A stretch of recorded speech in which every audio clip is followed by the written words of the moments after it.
All right, guys, like the live.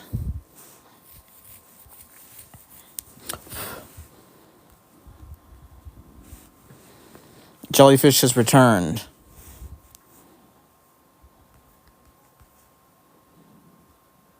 Jellyfish, the intellectual titan, has returned. If you don't let Jellyfish get a conversation in, she will indeed crash out. And we wouldn't want Jellyfish to crash out. Now, would we?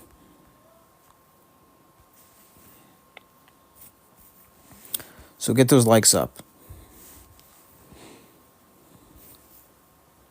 The official crash out herself, Jellyfish, is asked to request up. I will indeed let this crash out person like to speak to them.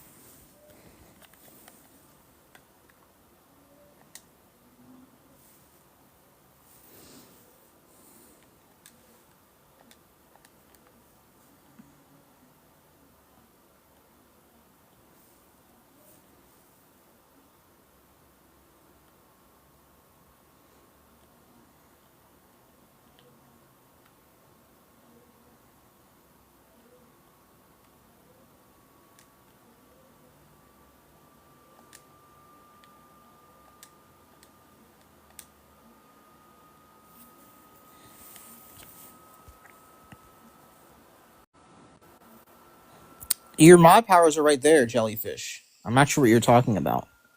Are you trying to trick me again? No. I'm not trying to trick you. They aren't there again. So They're I don't right have there. mod powers. Well, I know they're on there, protect, but on my screen when I go, like, I'll tap on Mr. Man.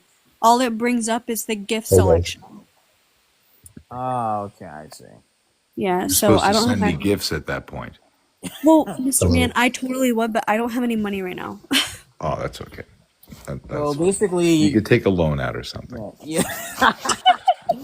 Can you hear me? So basically, Jelly is fumbling. 10:13 p.m.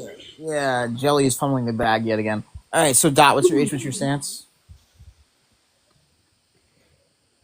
Sorry, what? What's your age and what's your stance? I'm 21, and I don't think that abortion should be popular, like a common event in the Western society, but I don't think it's like immoral or something. All right, Spicy Jellyfish. Would you like to speak to him? Sure. So you don't think that it is immoral? Yeah, within Okay. certain period of time, like I think that like after week 5, I guess the fetus starts gaining consciousness, and before that you can kill it, I guess. Week 5. Wait, did you say at week 5? That's very Yeah, early. the first I don't signs of think that's. consciousness. Well, what do you mean by consciousness? Yeah, like brain activity. Oh. Oh, okay. Then yeah, that would begin around 6 weeks, I think, actually. Around that range. Yeah, around that range. So anything that has brainwaves, we shouldn't kill. Yeah. Okay, so are you vegan? Oh no, I mean like human. Like I'm still arguing about humans, so Well, no, that doesn't matter. I'm asking you, like, it does sure, because my you can criteria care about is humans, that's fine. my But criteria I'm is asking it you, are only you applies to vegan? humans.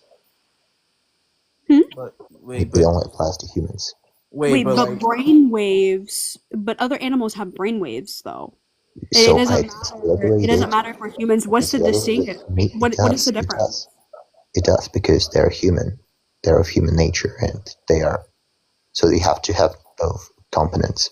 So you don't care about the brain waves. You care whether or I not do. it's human. I do. Like you have to have both. Like it's not like either or.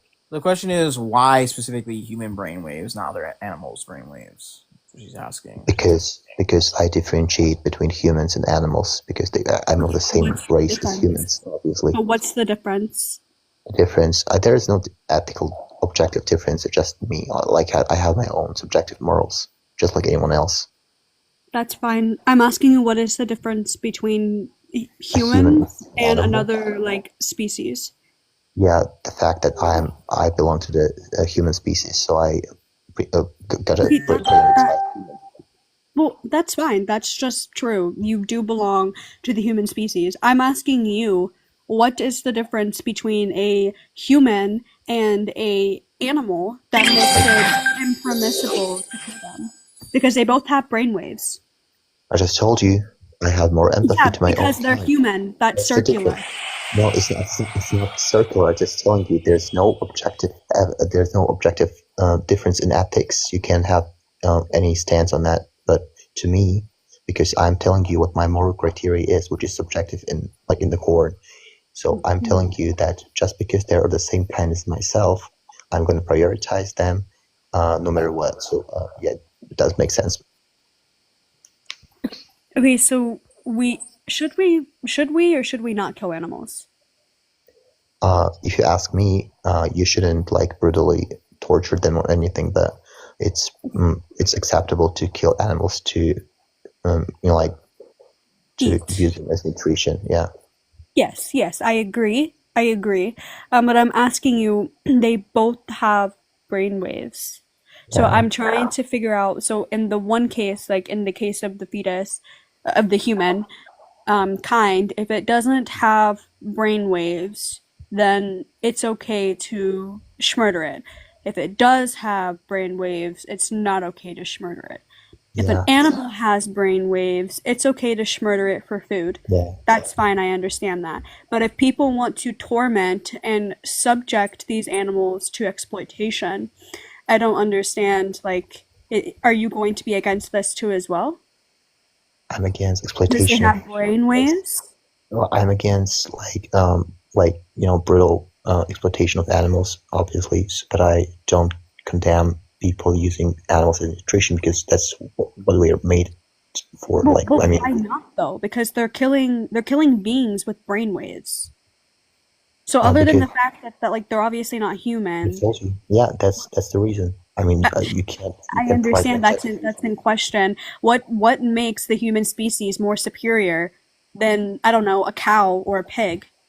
I told you it's because I belong to them, so I prioritize them. That's it. That is like the most cop-out thing I've ever seen. Okay, but and respectfully, it's a cop-out. It's circular. You're saying I know this because I am also human. I'm asking you, why is the human race superior to other species? That's all I'm trying to ask, and you just saying, well, because I'm a part of the human species is not giving me an explanation. I can tell you why humans are superior in one aspect, but it's irrelevant to my point because it's not what I'm basing my differentiation on. On brainwaves. Listen, I'm telling you, it's not the deciding factor, the determining factor in my stance on differentiation between animals and humans. That's why I'm refusing to respond to that because it's irrelevant. I'm saying that to me the only relevant factor is that I belong to the species human, so I'm gonna prioritize them over any other species. Wait a minute. What characteristic of a human though makes them more superior? You're saying brainwaves. I value humans because they're human. Yeah, but wait, no. He's valuing humans because they sense. have brainwaves. A cow has brainwaves.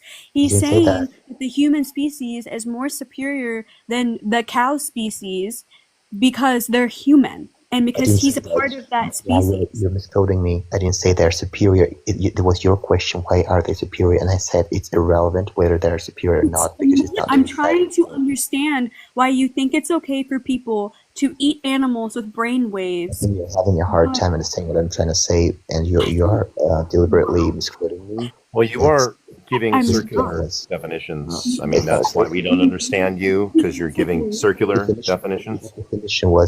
What definition was circular? I didn't even define anything. You said you value humans because they're human. That's circular. It's not a definition. Well, yeah, you're not explaining anything. There's no descriptors. So you're just saying the same thing twice. I value humans because I belong to the species, so I have all the rights. Well, what about the species is special? I mean, it's not relevant to the topic. That's totally relevant. That's the differentiation between animals and you. What's the importance of it? There's no difference between me and other animals because we are animals. Okay, so what makes humans special? We're not animals. It's irrelevant to what you asked me before, but we can talk about that. It's the point, dude. It's the point. Do you know that in nature, any species prioritize their own over any other species? So it's why? nature. Why do you do it?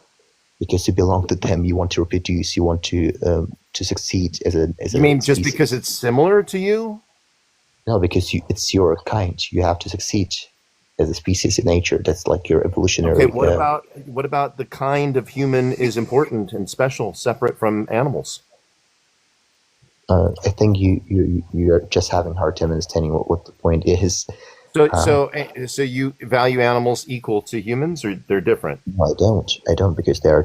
I mean, we are animals, but I don't value different species as much as humans. Because why? Species because I belong to them. It's my natural position. But why does belonging to them matter? Because that's how nature is. I'm not gonna go into reasoning. Why? Because it's irrelevant. It's not. Why all humans and why not just some humans? It's really a part of your position. That I just told you. I mean, you have to be pro-life, right? Because the fetus is part of the human species, thereby qualifying to be saved. I think you guys, you're just going in the wrong direction because it's irrelevant to the topic. No, I'm just using your logic. You're not using any logic, actually. Yeah, I'm saying the fetus is part of the human species, thereby we should value it equal to animals, apparently. What I said was that I value humans over other species because it's my natural position. That's how we are, like any species do that. Okay, by your definition, we should value the fetus. It's a part of the human species. You can do that, but like as I said, it's subjective. But to me, it's not a question of morality. And I've told you, I'm not for popularization of abortions because it would. How do you get your morals? Like, what are your morals if you don't have morals? It's subjective, right? Well, you just subjectively decide. So who decides what's right and wrong in your world? The problem is like your understanding of morality. Morality is inherent subjective.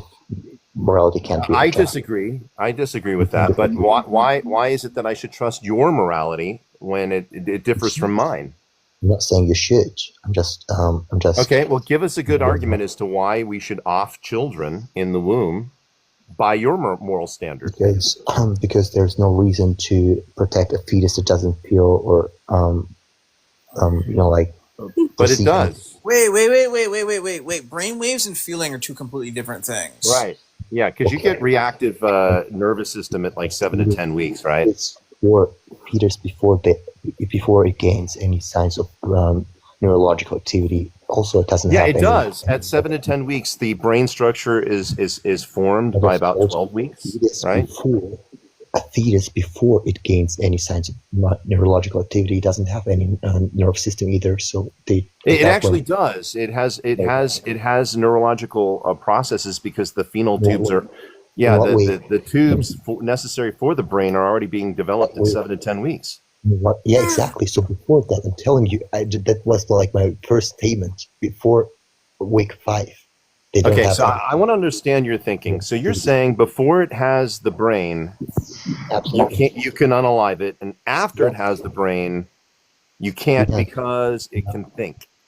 Yeah, and because it can perceive things, can feel things. Perceive things. Okay, so unless it's been actualized where you can perceive things, then you can unalive it. Up to that point, just because it hasn't been actualized yet, it hasn't actualized those things yet, right? Sorry, I just really want to understand your morality. Yeah, my morality is as long as. So you don't value the human life until it's actualized the thought processes, right? What? I don't want to put words in your mouth. I just want to understand you. What was your question again? Again, you only value the human life after the brain has actualized in terms of being able to understand and rationalize things, have an experience, right? Is what I said. After the brain starts having any sense of neurological activity. Okay, any neurological activity, right. So only when it starts actualizing neurological activity, right? You can use the word actualizing if you want, but yeah. Well, I mean, yeah, it's well, do you know what the word actualize means? Well, you tell me. I'm not a native speaker. Well, I mean, you should know. I mean, you just shot it down, right? So you should correct me and tell me what it means. Well, what does it mean? I'm speaking your language. I know what actualize means, but you just were trying to correct me, so now I want to know your definition. I didn't say I know that. I've told you it's not what I used, and I don't know what it means, but you can use that if you... Okay, what does it mean? If you know what it means, what does it mean? I just told you I don't know. I just told you. You don't know. Okay, actualize means to realize or to occur. Would you agree? I'm not sure that. I'm talking about neurological information occurring. Like you don't care about it before it actualizes that stuff. You care about it after it actualizes that stuff, right? Sure, right. Okay. I guarantee you care about future actualization. You care about things in the future, even though you're saying that you don't. I believe that you do, right? Because do you have a job? Different cases. Wait a second. Do you have a job? Logic application. So do you have a job? Yeah, I do. Why do you go to work if you haven't gotten your paycheck yet? If it hasn't been actualized yet, the check hasn't been written. Why do you even go to work? If I'm studying something, do you have to treat me as if I have already finished that?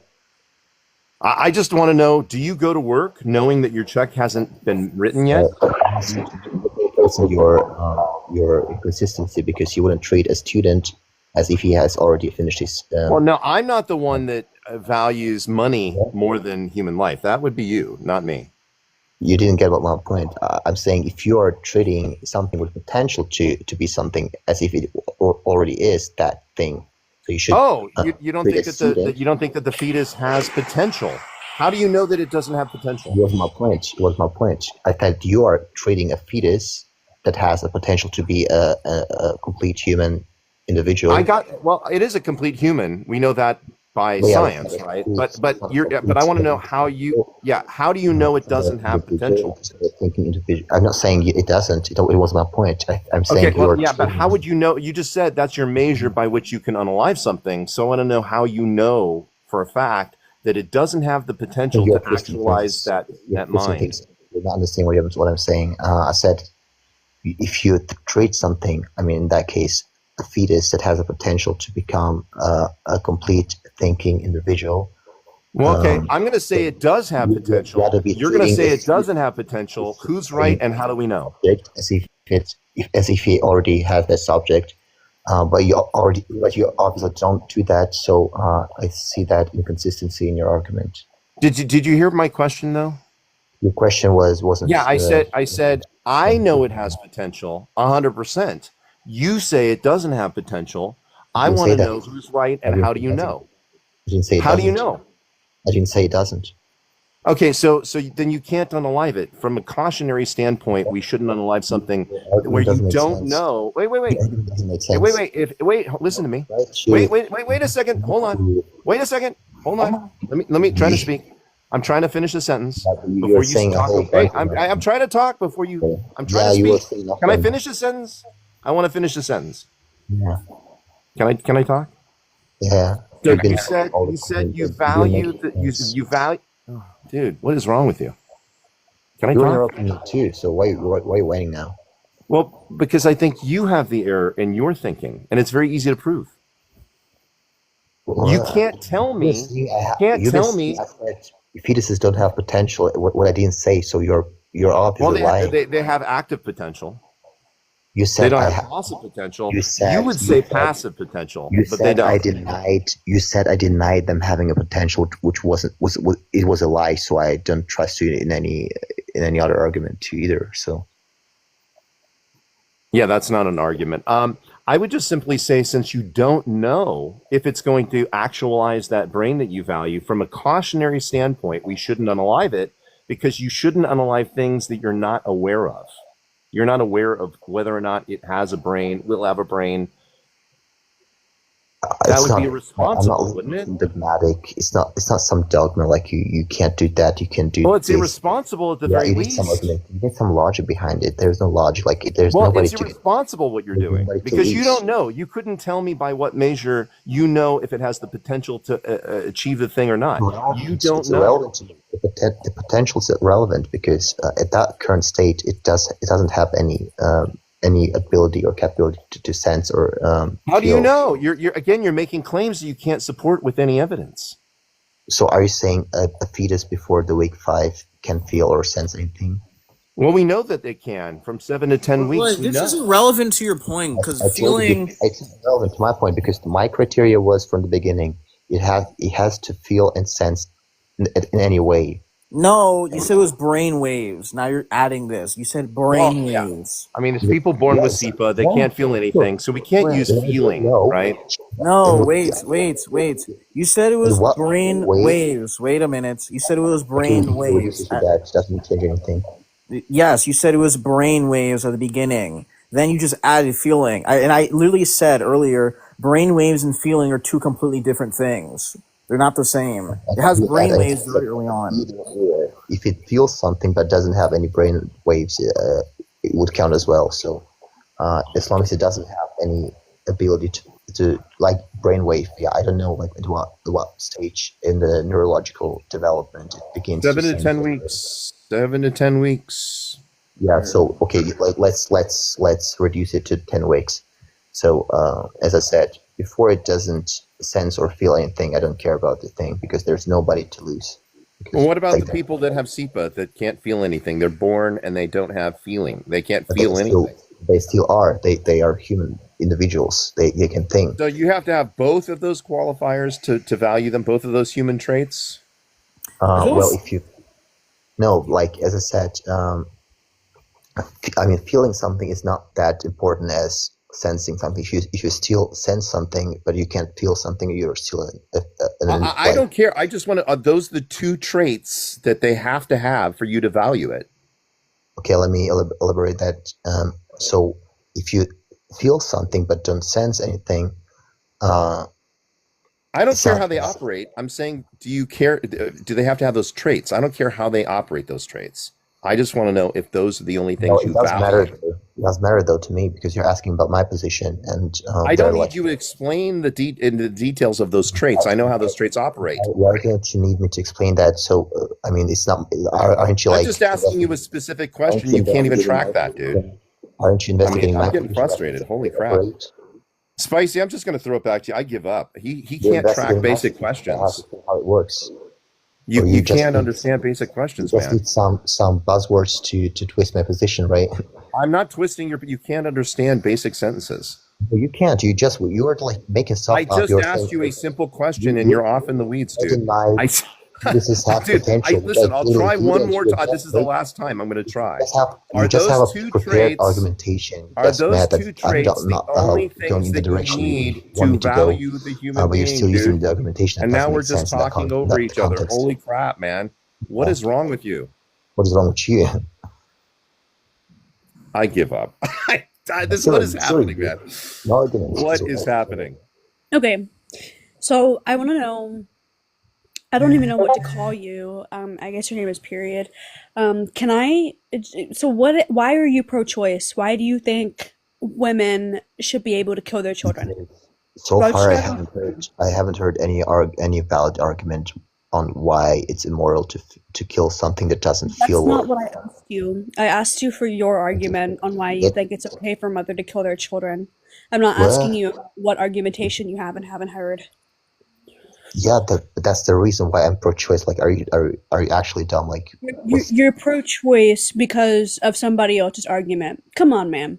But I'm pro-choice because there's no argument. So your argument depends on my argument now. You're not pro-choice because of brainwave. Are you really dumb? Like, because of something feeling. is bad when it's proven bad. Like, you can't say like, why are you pro? Hey, listen. There's no reason why it shouldn't be.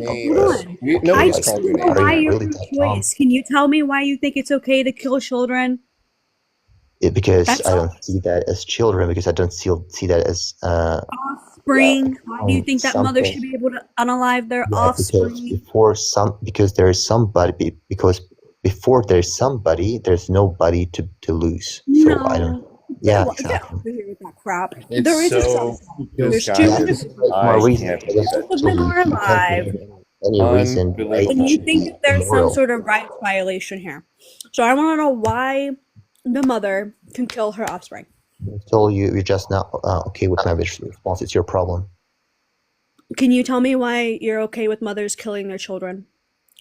Because these so-called children, don't have any brain activity. They don't exist as a person yet, so there's nobody to lose. Okay. Define person. Well, to me, it's somebody who can think and can are aware of their existence and stuff. Wait. Aware of their existence. Wait. That is 3 years old will not be able to self-recognize itself. Yes. Well, the mirror test. They are self-aware. They actually No, they're not. They can't. No, they are not. I have memories from my age at 3 years. That does not mean you're self-aware. Do you know how we determine if a being is self-aware? How? This mirror test, right? A newborn cannot pass this. It will think it is looking at another newborn. Wait, you just said a 3-year-old.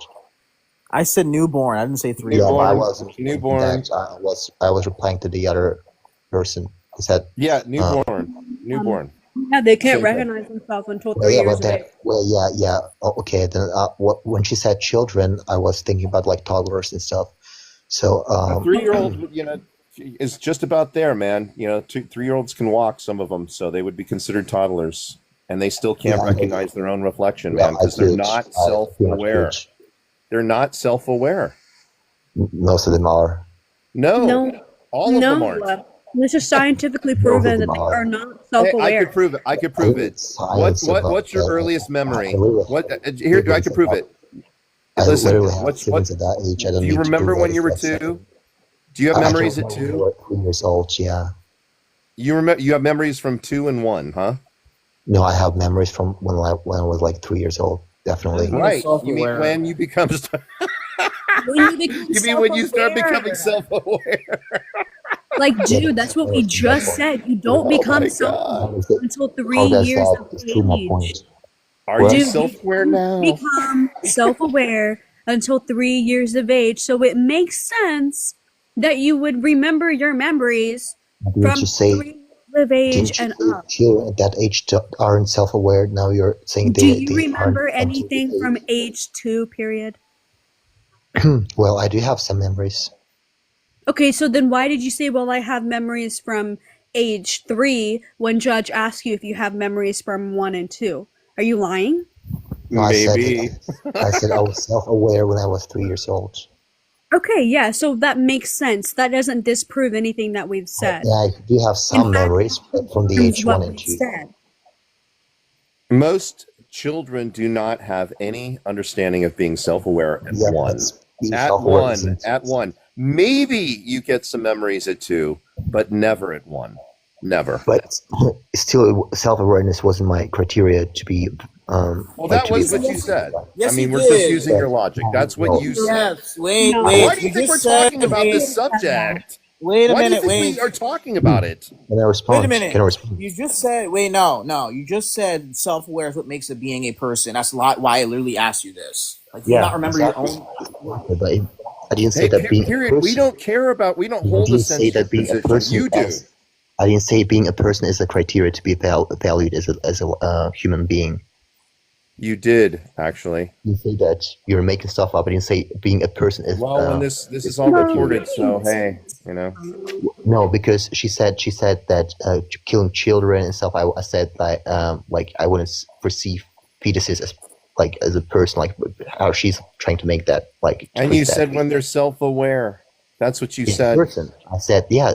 You asked me afterwards, what is a person? A baby, a newborn is a person. They have a name. They have a social security number by your definition. They would qualify.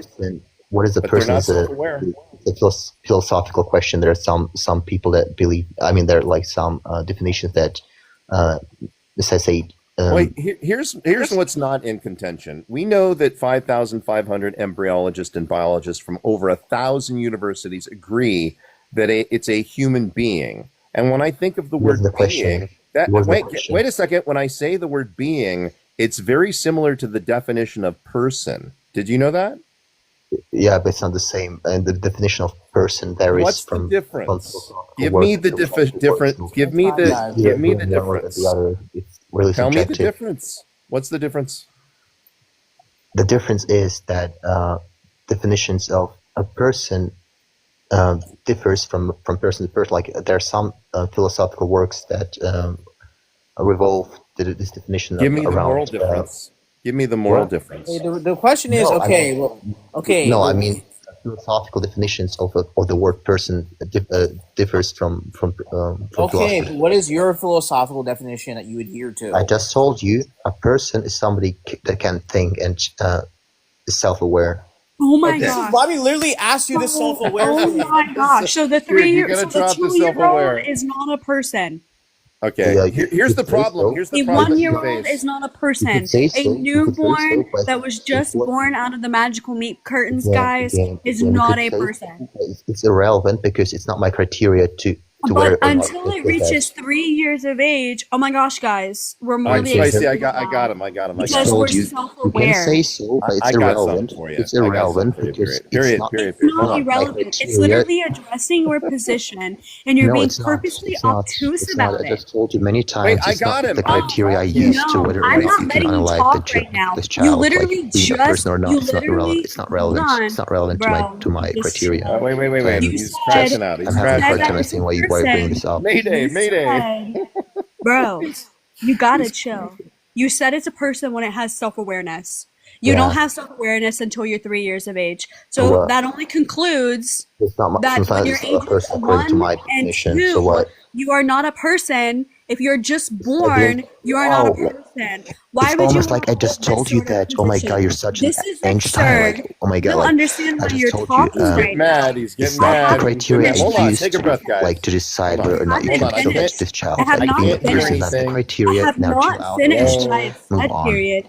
I can't Period. I hear have not anything. finished what I've said. I don't understand why you're interrupting What me. you said was so bad it didn't make any I sense. wish I had a mute button so I could just tell you that you don't need to talk right now. Stop talking. You don't have permission to talk right now. Yeah, but you You don't make don't any have sense. permission to talk You don't make right any now. sense. Do you Don't make not any sense. understand what those words mean? Don't you understand that you Do you don't make. understand what those words mean? It means zip it for like 2 seconds. Yeah, follow your Okay, let's zip it. advice. So again, let me explain to you why we're having this discourse right now. Can I get From the our recording of point of this? view, you are saying that a person is someone who is self-aware, has thoughts, things of that Yeah. nature. Oh, Okay? I'm making decisions. Making Making decisions. decisions. Thank you, Judge. When we Yeah. apply this to a 1 or 2-year-old, they're not going to have these things. Bingo. Sure, I they'll just have told them you at 3 that. years of age when they Oh, start yeah. developing these things. So that means that the children know that. below 3 years of age are not considered persons underneath of that definition. Do you understand why we have contentions? Yeah, I just told you that. I didn't deny that, but it's still not the criteria of whether or not you can kill that thing, like this child in this case. Well, let's hear your criteria again. I'm going to write it down this time so you can't change it. What is it? I didn't change that. I didn't change that. Like we're just. What is it? I'm going to write it down in the comments. What is it?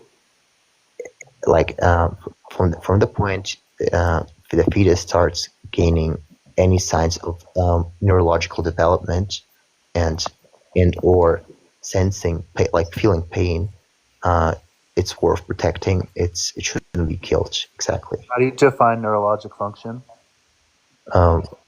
Yeah, like brain activity. How is that defined? I don't care. I'm not a neurologist, so I can't really go into detail. It's You're like not a neurologist and you don't understand how human development works. Why do you have a say? yeah. You just asked me how do you define brain activity. Do you want me to go into detail, like how brain works? No, I'm good. I know how it works. I'm asking if you don't know how it works, who are you to say whether or not? I'm relying how on the it specialists who know that. So what's your point again? So arrogant.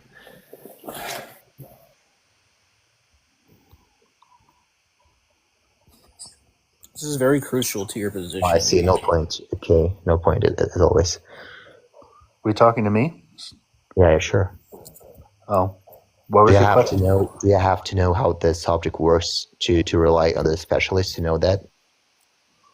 To know what? Like at what stage neurological activity begins?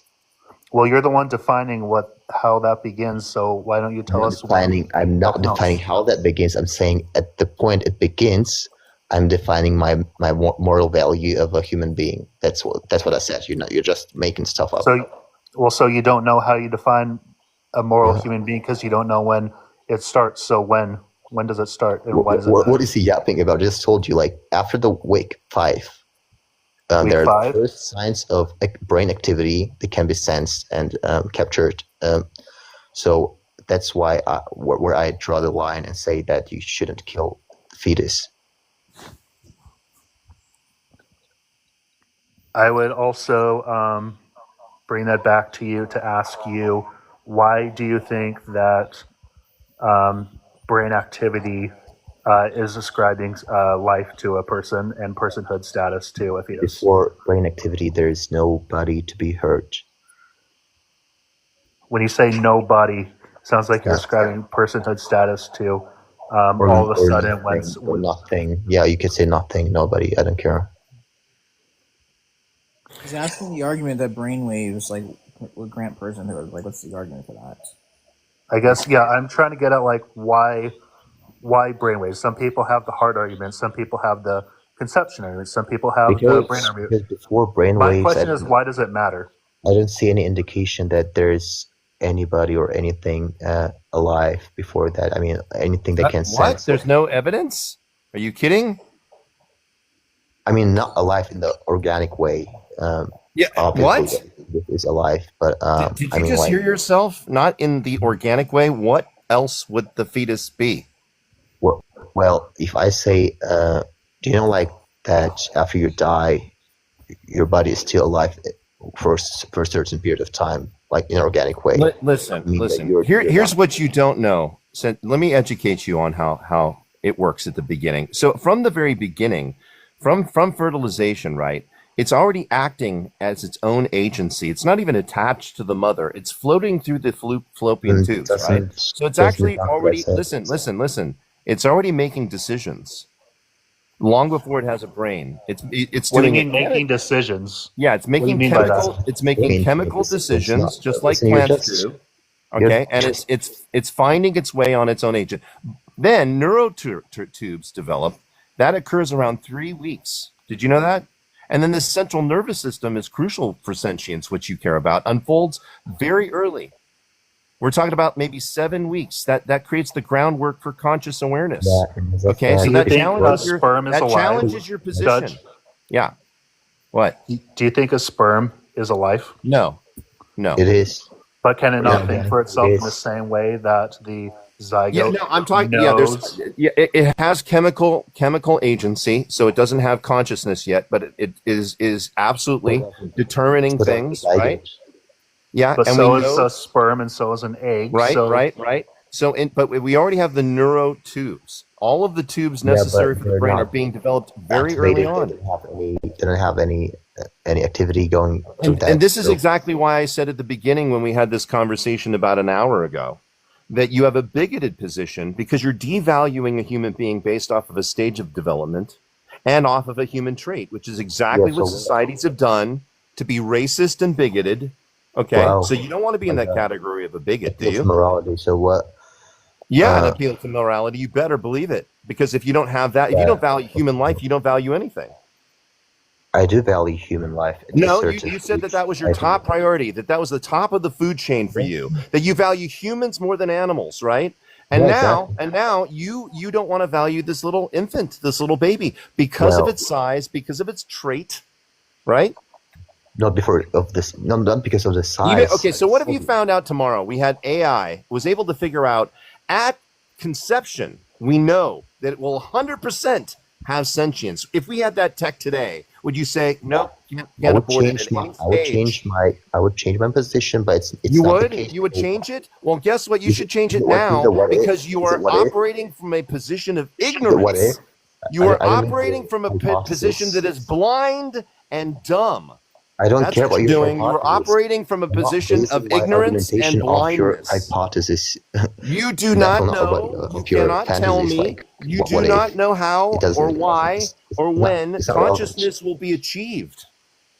So you are operating from a position of blindness. No.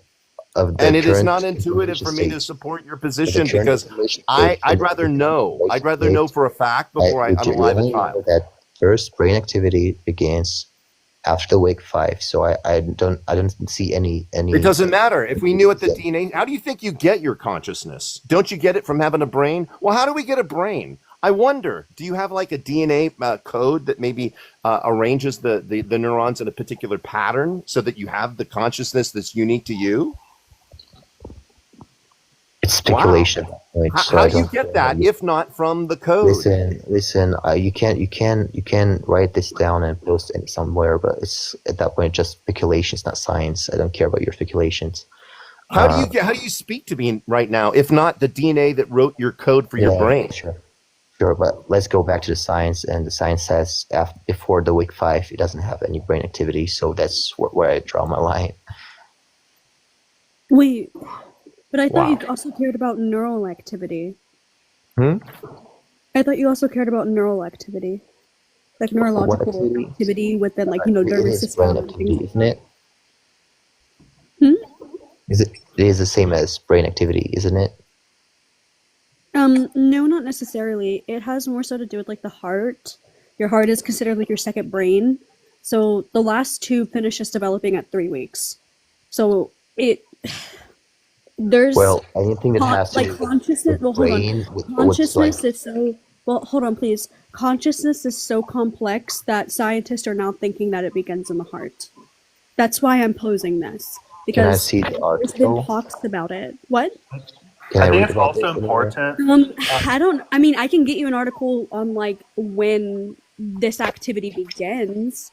I don't know whether or not it is connected to consciousness. That's what I need. We don't have a consensus on that. Yeah, I need like any source of information that indicates that there's any connection between heart and your consciousness. Personhood isn't biologic function. Okay, I just want to say that our argument is pro-lifers always say, "Oh, it's science. Oh, it's science." Science doesn't determine personhood. We agree. Hey, X-Fusion. What? If you knew the mother was gonna have like unalignment thoughts for the rest of her life, sorry, I don't mean to interrupt you. I can't hear you. I can't hear you. I really want to hear what you have to say, but I can't hear you. I'm sorry. Say it again.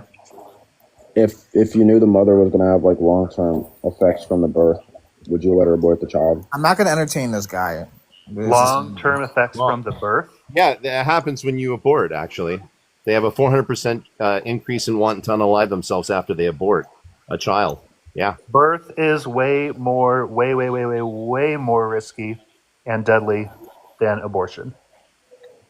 We'll get to I that. agree. If you really want to get into that argument, we'll get to that point after. Anyways, let's get back to this guy.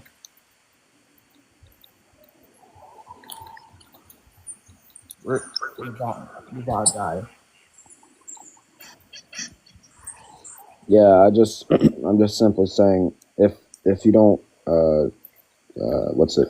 if like the mother's gonna have some like really bad. Is your name Dot? Is my name what? Dot. No. Okay, then we're talking to him first. So let's get back to the conversation. But I don't even know where we're at. So I think Jelly's trying to find. I think Jelly's trying to find a specific article. Yeah. I don't know. I gave up with that. We're just gonna wait for Jelly to bring this article. Yeah, so I do have an article, and I also have like a screenshot of what I was reading. I only read the abstract. I have not read the entirety of this article, because I haven't done a lot of research on it, to be honest. But let me figure out how to turn on my camera, and I'll show you the screenshot that I have. Okay. How do you guys know how to turn your camera around on here? No, I don't know. I mean, you can't see my. I think if you click on your profile, and then you should be able to. Yeah, you get it. The camera button. It looks like you got it. Hold on. Can you see it? So this is talking about the abstract of the article. If you need me to read it to you, I can. But if you If you want me to read it. Kind of blurred to my phone. Yeah, it says some of it's a little cut off. I'm gonna try my best here. Recent experimental evidence on patients with disorders of consciousness revealed. Oh my goodness! Why can I see it? What the heck? Okay, so what is happening? Put your hand over your camera. That's why it's picking up things. Yeah. Oh, Jelly is crashing. okay. I'm not crashing out, be so for real. Anyways, it says recent experimental evidence on patients with disorders of consciousness reveal. Oh my gosh! I have my finger over the camera. Okay, let me try this now. Okay, I give up. I give up. Someone just like screenshot it and read it yourselves. I don't know what to do I just anymore. want to say, if we're really going down the road that abortion is more dangerous than birth, I think that's a bad argument for you guys to go down on. Wait, they never. Yeah, we're not doing that. We're not at that point yet. Let's just go with the conversation with this guy. Like, okay, I think I might have fixed it. Okay, let me try this again. Recent experimental evidence on patients with disorders of consciousness revealed that observing brain-heart interactions helped to detect residential consciousness, even in patients with absence of behavioral signs of consciousness. Those findings support hypothesis suggests that visceral activity is involved in the neurobiology of consciousness, and some to the existing evidence in healthy participants in which the neural responses to heartbeats reveal perceptual and self-consciousness. More evidence obtained through mathematical modeling of physiological dynamics reveal that emotion processing is prompted by an initial modulation from ascending vagal inputs to the brain, followed by sustained bidirectional brain-heart interactions. These findings support long-lasting hypothesis on the that might be causal role of bodily activity and emotions, feelings, and potentially consciousness.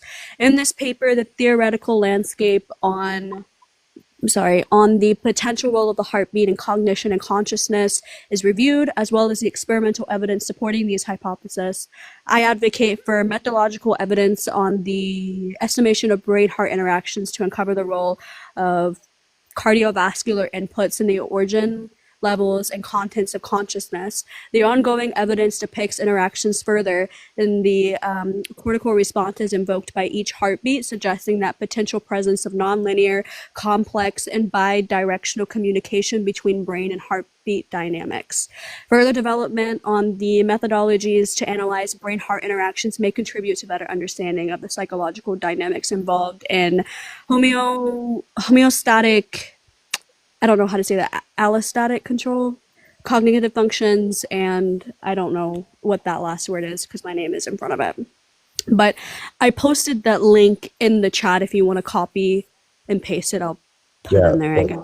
It doesn't indicate that consciousness could be exhibited in the heart activity. Well, it does indicate it though, because that's the abstract says that it does. Yeah, so it's breaking it down. The abstract is just with the organ. It does have connections with your brain. Otherwise, it wouldn't be functioning. It's not what my point was. What I'm saying is that the consciousness, the fact that you can't sense anything as a being, is like how you say that. English.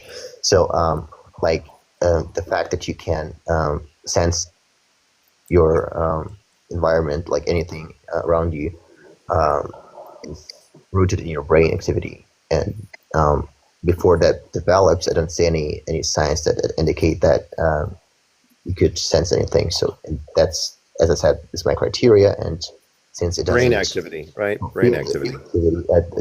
So when I had 6 minutes, when I had 6 minutes of clinical death and didn't have any brain activity, could you have unalived me during that 6 minutes? It's not comparable because the person. I didn't have any brain waves. Already, yeah, but the very fact that that this human being can be revived, can be saved, will live, will have it. It will like be the same person as before. I mean, it can have the same memories and have the same. So you do care about future activity of the brain, right? Please finish my point. Can I please finish my point?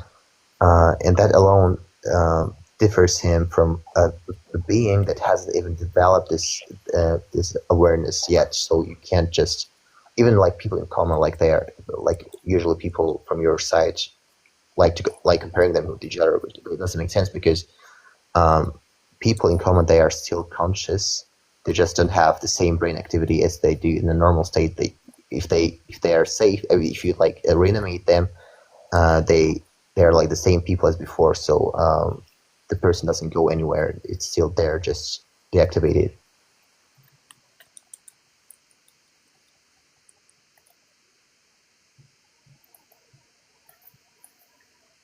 Wow, that was a lot of words.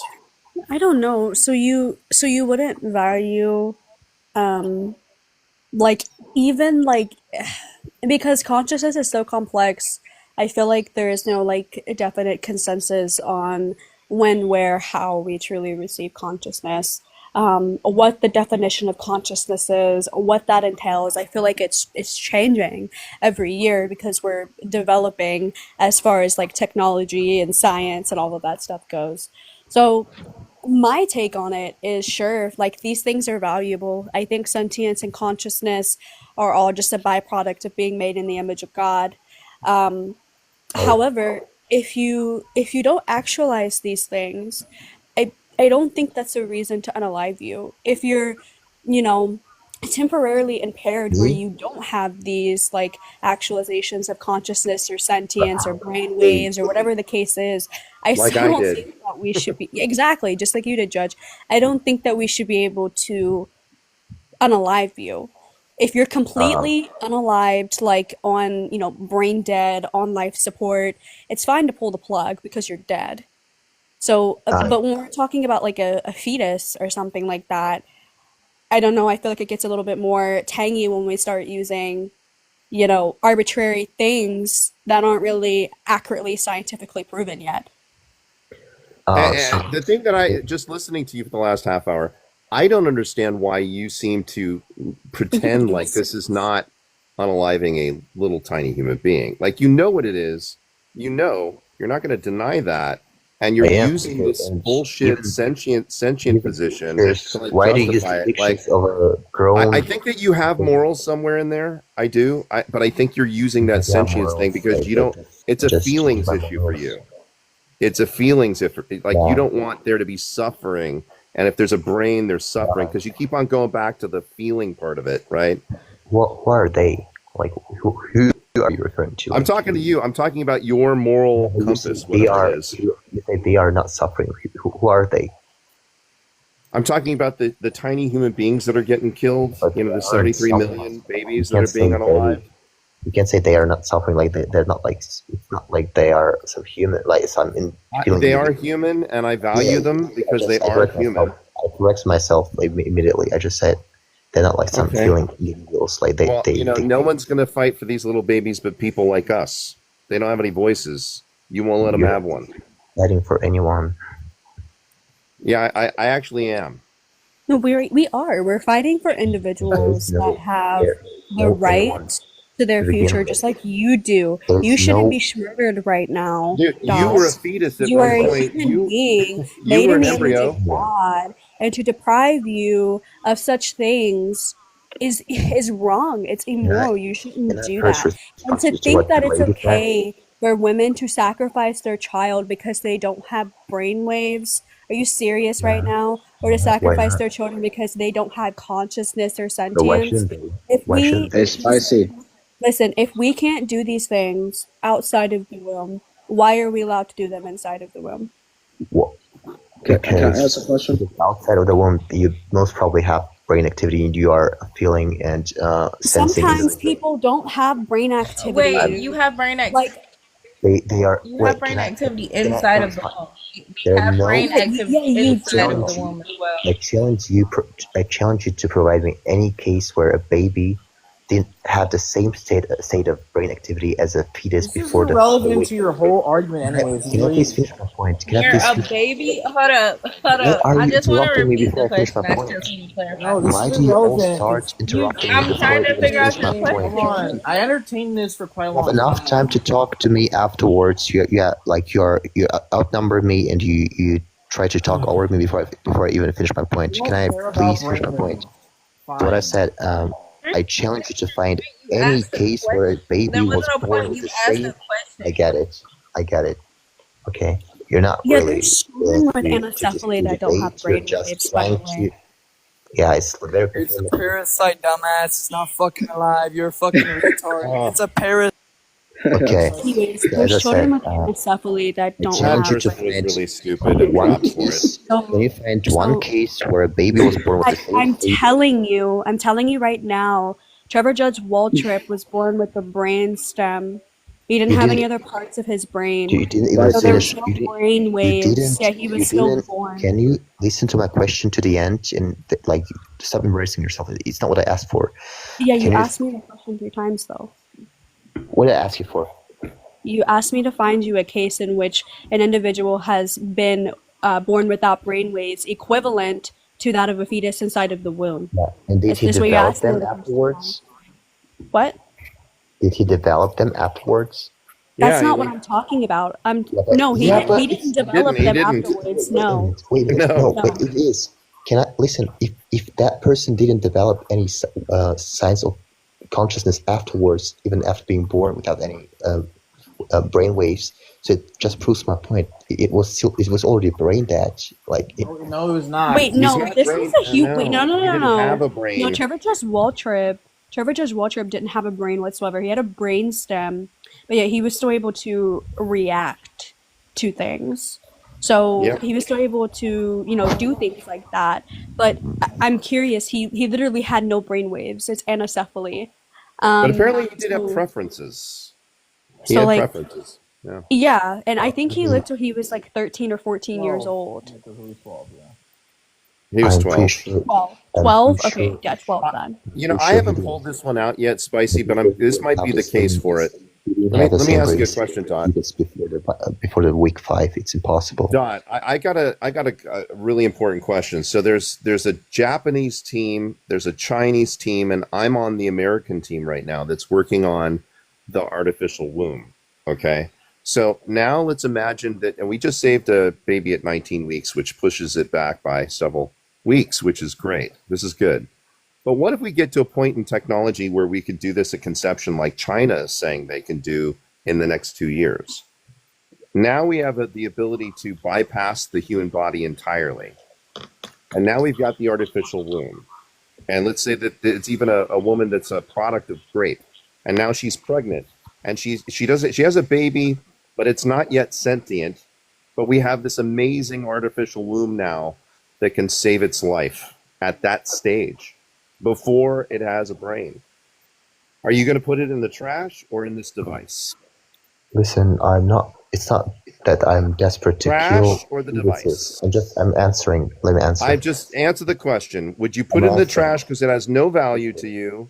Or put it in the artificial womb that can sustain it without anyone? You want me to answer. I'm answering you in the way I want to answer. So let me answer. There's only 2 choices. It's either going in the trash or it's going in the box. I'm going to respond. I'm going to answer this question directly. What's the third option? Yeah, I have a feel that you're misunderstanding me. I'm not. It's not that I'm desperate to kill the fetuses. I don't care. If you want to save that baby, if you want to save that fetus and want to make it let it develop as a human, so you can, of course, use these. I'm asking you what you would do. Your girlfriend is now pregnant. She's 3 weeks pregnant. We can save it at 3 weeks. You, as the father, have rights now. You can say whether or not we put it in the trash or we put it in this bio bag, which will save its life. What do you do? In either way, there's nobody to get lost. So what do you do? I don't care. She can decide what she wants. No, I want you to decide. You're the mother now. You're the one that's pregnant, 3 weeks. What do you do?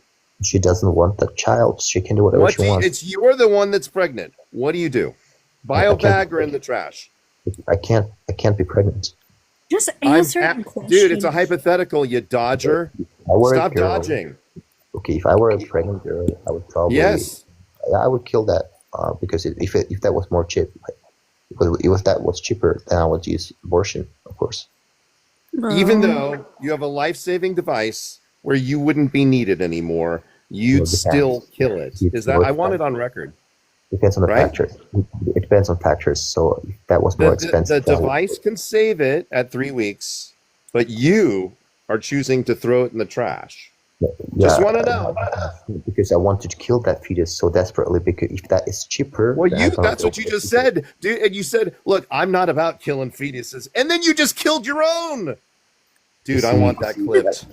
I want that clipped. Can you hear the hypocrisy in this Looney Tune? I'm not desperate to kill the fetus just because I want to kill the fetus. I told you it depends on the factors. Like, is that cheaper? I'm going to go with the cheaper method. Doesn't care. Like, if it's going to save that fetus, and if it's cheaper, now it's about money, guys. Are you hearing it? Now it's about money. It's got to go the cheaper route. The cheaper route to evacuate a human being. I trust in you. You can do that. Period. Can you like? Oh my God. Someone had a question. Was it Cross? Costing it? This nervous laughing is also killing Oh my God. That's really weird. Guys, 1 second. Cross, you had a question earlier. Child, and you're like, well, how much is it? You said my name like 2 times. What was your question? Oh, he kept saying like fetus and baby interchangeable as if they were 2 different things, and I'm just trying to understand that because they're literally the same thing. It's just language. Like, you can use either or. I don't care. It's not my point. It doesn't change my at all. Dehumanizing language. Yeah, You're saying either or, but then you said, "Is it a fetus?" Yeah, you said you asked me a question earlier that I was trying to get clarification on. When you said show me, you said show me a source where a fetus has the same brain waves as a baby. No, it's not what I asked for. Oh, okay. What did you say? I asked you, because somebody said, like, why would I use different logic for killing a baby in the womb, and a different logic to doing the same outside of the womb? And I said, can you provide a case where a baby, after being with the same brain activity as a fetus at a state before before week 5? Anencephaly. Trevor Judge Waltrip. There's also Noah Wall, who was born with 2% of his brain. Go and research their cases. I've already given you I'm pretty those sure cases. they didn't have the same brain activity. No, they literally had zero brain activity. At least Trevor Judge Waltrip did. He literally only had a brain stem. 0 brain activity. None. Yeah, he had no brain, dude. You can His look up brain his wasn't there. condition, and it will tell you there is no brain activity. It wasn't He had no planned. brain. So that is equivalent to a 2-week-old embryo. And he lived for 12 years, dude. And he lived for 12 to his years. family. He reacted to Wait, so with his you're under family. an interpretation that that person living for 12 years is better than them just being unalived, like in utero? His family would agree with that. That he was Yes. being with his child, child, and having some kind of an experience to them mattered. Ask them. And emotional That mattered to connection them. You with think that him. mattered to him? How do you know it didn't matter to him? Hello? Yes, he chose things. He had preferences and chose things that he liked versus things he didn't like. What did He had That's irrelevant. I'm asking, do you think he would rather be brain dead, or do you think he would rather be Considering the dead? fact that he was able to have preferences, I'm sure he preferred the hug of his mother, the love of his parents, over being unalive. He had feelings. I mean, the guy could feel things. Yeah, you want to know what's something crazy? You do realize people that get like abused on a day-to-day basis also have feelings. That doesn't mean that they like being abused. So that's I've seen people that think that unaliving Down syndrome children is better for them too, and then we just call those disgusting humans. Personally, if I was to choose to be brain dead or be Ableist. dead, or sorry, if I was to choose to have like limited brain activity or be dead, I would probably rather be dead. Well, why are you ableist? That's your choice. I know a lot of Steve. people. We don't have Well, we I don't mean, have considering the fact that you're pro-choice. we don't have, oh my gosh, we don't have the right to determine that for I don't other think people. that someone who has no brains can have feelings. Can you provide any source? Like, can you put up? Yeah, just to They clarify, literally he has no brain gave you activity. a He can't have feelings. We That's not just possible. They told you, literally just gave you a source. The fact that this person but had can you- preferences the proves that case- they had some type of. Yeah, Can you it's can. easy to find, dude. It's easy to Can you find. We show use the it all the screenshot? time. That Do you case think is- that a fetus in utero has the And same also, preferences as the person who's your born? 5-week your 5-week cap died, at the moment of conception, they have developed a DNA separate from their mother. So at the moment of conception, they have their own human DNA. Thank So you, like Captain. you keep That's not what trying I to asked. separate a It fetus doesn't and sound a like we're baby doing as it. if they're two different things. They're No, not. you just Haven't you ever seen? Hey, Don. Haven't you seen that show? I didn't deny that. Why Have you you seen saying that show? What is it? Stan. It's the Superhuman, right? I forget that. It's like about these people that have these really incredible abilities. Like there's this one guy that doesn't have eyeballs, like literally no eyes, and yet he can see, can ride a bike. He uses like bat radar type clicking. Dude, we just don't know about the human mind. that direction The now. human mind can adapt, and this kid's really brain, not taking this for shit whatever seriously. his brain, for whatever, he didn't have a brain, but his spinal cord adapted to having an experience. So there's a lot we don't know about consciousness, dude. A lot. Have you heard about when people donate their body organs and they get new abilities, they have new memories and experiences from the donor? Have you heard of that? Yeah, right. Yeah. Okay, it's true. Look it up. Sure. I'm not. Okay, so we don't know where consciousness really lives, if it's in the brain or not. It could be in our cellular level. In fact, there's a lot of evidence that we have cellular memories that come along from our ancestors as a biological way of surviving. It's coming from you, though, so it's all right. The survival mechanism. Brainwaves is saying that a disabled child doesn't deserve to live. I know. I mean, dude, you have an ableist position there. It's not good. You can call me names. I don't care. I think anyone. So man, there's a lot of people that get unalived under your worldview. One at a time, guys. Come on. You've been trying so badly to make my position appear. I'm not calling you names. I'm not trying to. You're doing it yourself. You're saying that it's based off of brain waves and it's based off how conscious the baby is and things like that. That's saying that a disabled child should not live just because they have a disability that's different from an average child. What I'm saying, a disabled child still has any signs of brain activity, and a fetus before a certain period of time doesn't. Yeah, and a anencephalic individual does not have brainwaves. So can we kill them? And neither did I when I had 6 minutes of clinical death. Doubt that this case is real, because what you're describing is not something a person without any. Trevor Judge Waltrip, hydranencephaly was his medical condition. Yeah, sure. He had a brain stem, and the rest of his brain was filled with water. Okay, and it caused all of his brain connections and all of that stuff to collapse and not function anymore. Can you listen to me? Can you stop trying to break in front of my sentences and interrupt me for something that's irrelevant and is not going to address my point whatsoever, because I'm disproving your argument right now? Can you just accept the fact that the argument that you hold is trash and most pro-choicers will agree with you? No, it's not. It's not. Yes, it is. I'm pretty sure I can invite a few pro-choicers in here that can debunk your position better than I can. Oh man, I would drop the meatball right now, please. Meatball, I will send this live to Meatball. Meatball is a great pro-choice debater, and there's other pro-choice debaters that'd be more than happy, I hope, to come up here and have a conversation. What I'm trying to say to you is that I have provided you. Bro, I have provided you with an example of, actually there's many cases of anencephalic individuals, but I've provided you a specific one.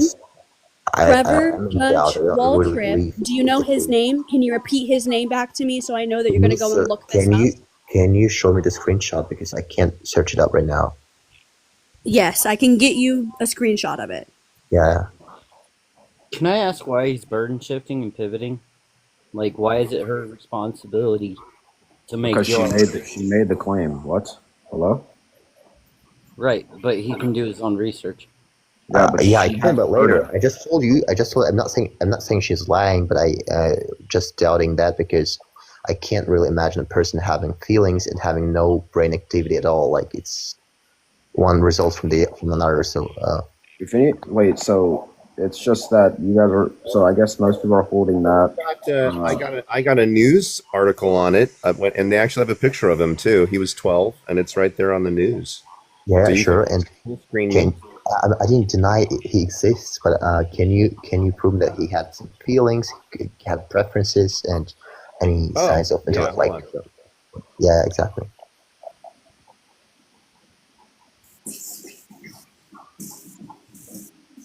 So wait, Dot, why do you value? So you just value sentience? What? You just value sentience? Well, yeah, I mean, human beings can sense stuff and feel pain and like.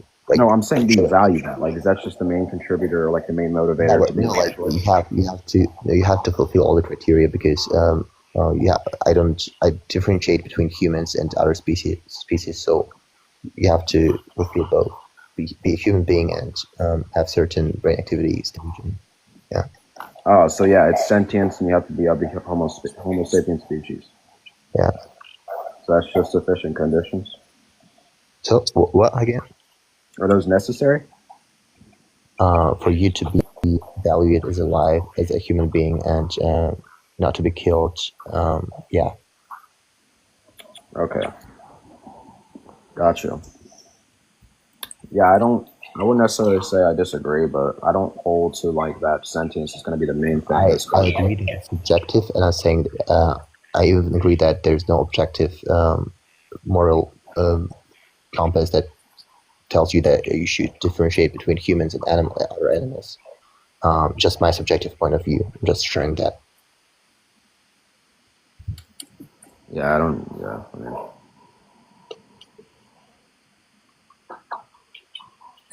Tone, I don't know if I necessarily say that's like a bad position, Tone.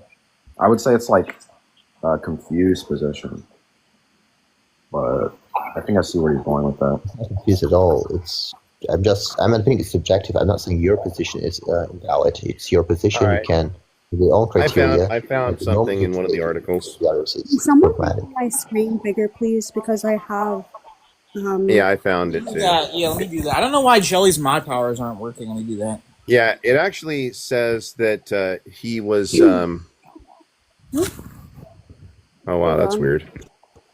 Yeah, that's the one I screenshotted. But I actually have inside the article where the mother says that he didn't like being alone, and he could sense things. It's in the actual article, straight from his. How in the hell would the mother know that? Yeah, I'm pretty sure his mom would know if his son was. Is the mother a neurosurgeon? Hold on. The article. I just want to say the article does say, "Boy born without a brain." So let me just say that. And he did live for 12 years, and his name was Trevor Judge Waltrip, and he had a medical condition called hydrancephaly. So this is true that I brought up.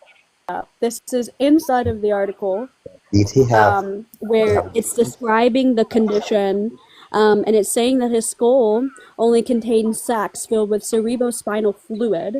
And he was born with a brain stem, which allowed him to breathe, respond to some stimulus, and of course maintain a heartbeat. So he didn't have anything like consciousness or nothing like that.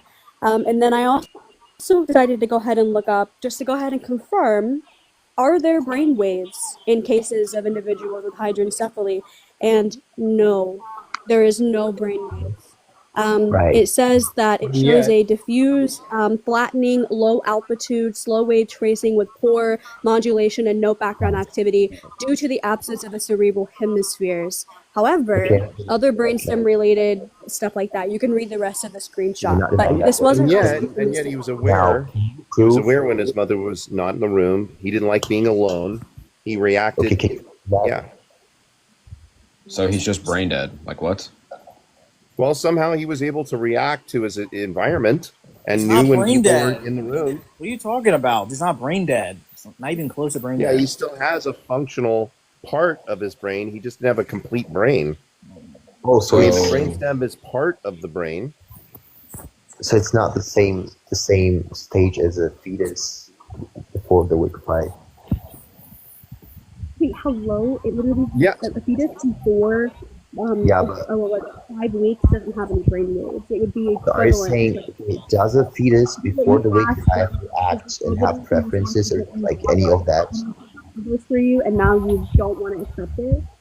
Okay, are you saying like a fetus? I see you're really muffled. I couldn't hear most of what you said. You can't hear me? Oh, now it's clear. Oh, okay. I couldn't hear what you just said. Has the same science. I mean, the same traits and behavior as this child, right? Yeah, but he didn't have brainwaves. That was the point, dude. He didn't have brainwaves. That was the whole point of this conversation. You told me to find him. You told me to provide. Hold on, stop. You told me to provide you with a case of an individual or a medical condition or something like that an individual doesn't have brainwaves, just like the fetus before 5 weeks doesn't have brainwaves. Yeah, I did that for you. The entire point was to prove that fetus within these 5 weeks isn't the same as anyone after being born. He isn't. You know how? This kid lived for 12 years. The fetus is just a few weeks old, right? Can you let me finish? So as I said... By the way, they do have brainwaves, so that was actually a lie. But No. What? They don't have brainwaves. I literally have it on the screen right now. In cases of hydrancephaly, a EEG shows, and I already read this whole entire thing. There is no brainwaves because you're missing the cerebral hemispheres.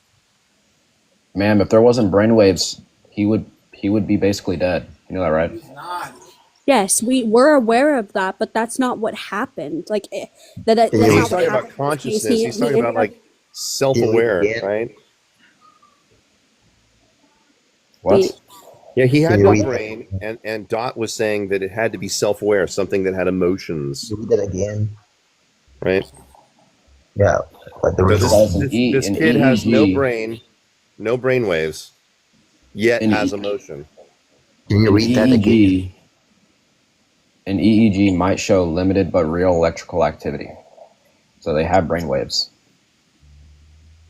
Like I said, where consciousness lies is a mystery. Then why does this say in cases of hydrancephaly, an EEG shows a diffuse, flattening, low amplitude, slow wave tracing with poor modulation and no background activity due to the absence of the cerebral hemisphere?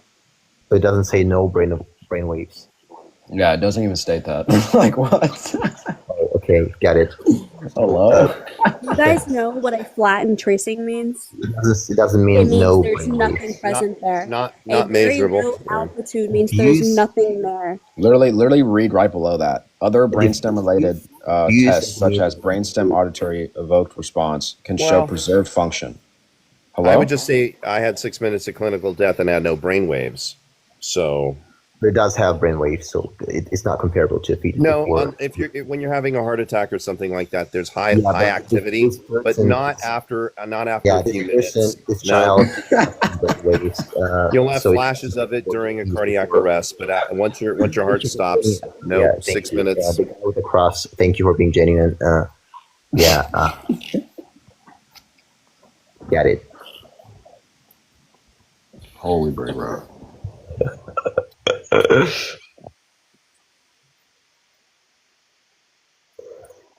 So I guess you already conceded a long time ago. So there's actually no case for. You actually conceded a long time ago. I said if we have the technology to look at DNA at the conception stage and say 100% it's going to have the thing that you love and prefer, you wouldn't unalive it. You said yeah. And that's when I said, out of a cautionary stance, because you don't know. Exactly what I said. I said if it depends on factors such as what is cheaper and what's more expensive. So I'm going to go for like the cheaper method, obviously, because as I said, it doesn't have any value before a certain stage of the development. And what if they're both free? What? Then what? Yeah. What if both options are free?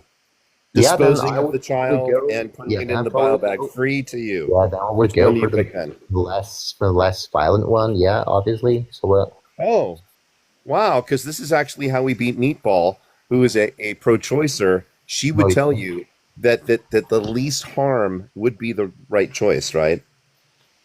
Yeah, exactly. So what? Right. So the least harm would be in the case of the fetus at any stage.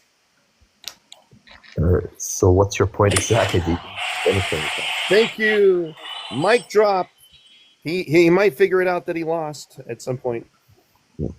I mean, actually, you did. You tried to twist some stuff up. So I didn't twist anything. You said it. You no, said I mean, you wouldn't. You said you said the least harmful thing would be to put it in the biobag. No, I mean, like the story right? of the old boy who it would live. Some brain Right? activity. Least harmful. But right? yeah, as I said, me acknowledging that killing something that hasn't any consciousness is still some expression of violence. It doesn't. Well, I said that was bigoted. I knocked you off on that hill, and you died on that hill on the bigoted position, right? I still don't value that as much as a human being. I know you don't value it. That's what bigots say when they don't value human traits. Yes, that's true. That's what bigots say when they don't value human traits. Keep on interrupting each other. So if you let me respond, it would be nice of you, I guess. Dude, you've given me a headache. I gotta be honest. At this point, it's just funny.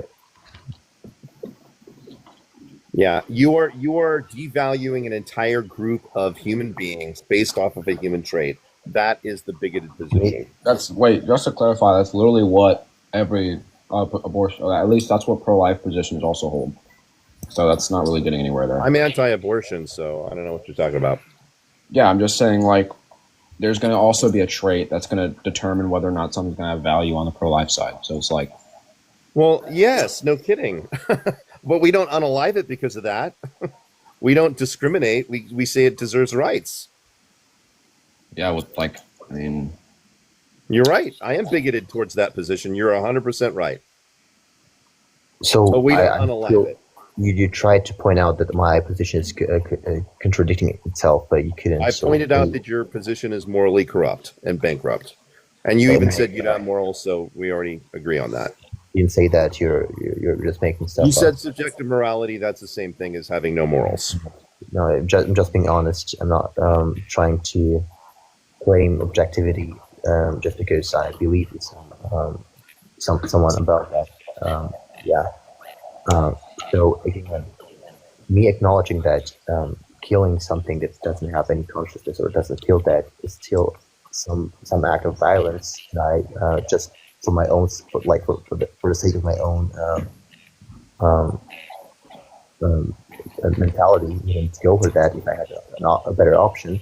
It doesn't in any way contradict with the fact that I still don't value a human being before a certain stage, before gaining any neurological development.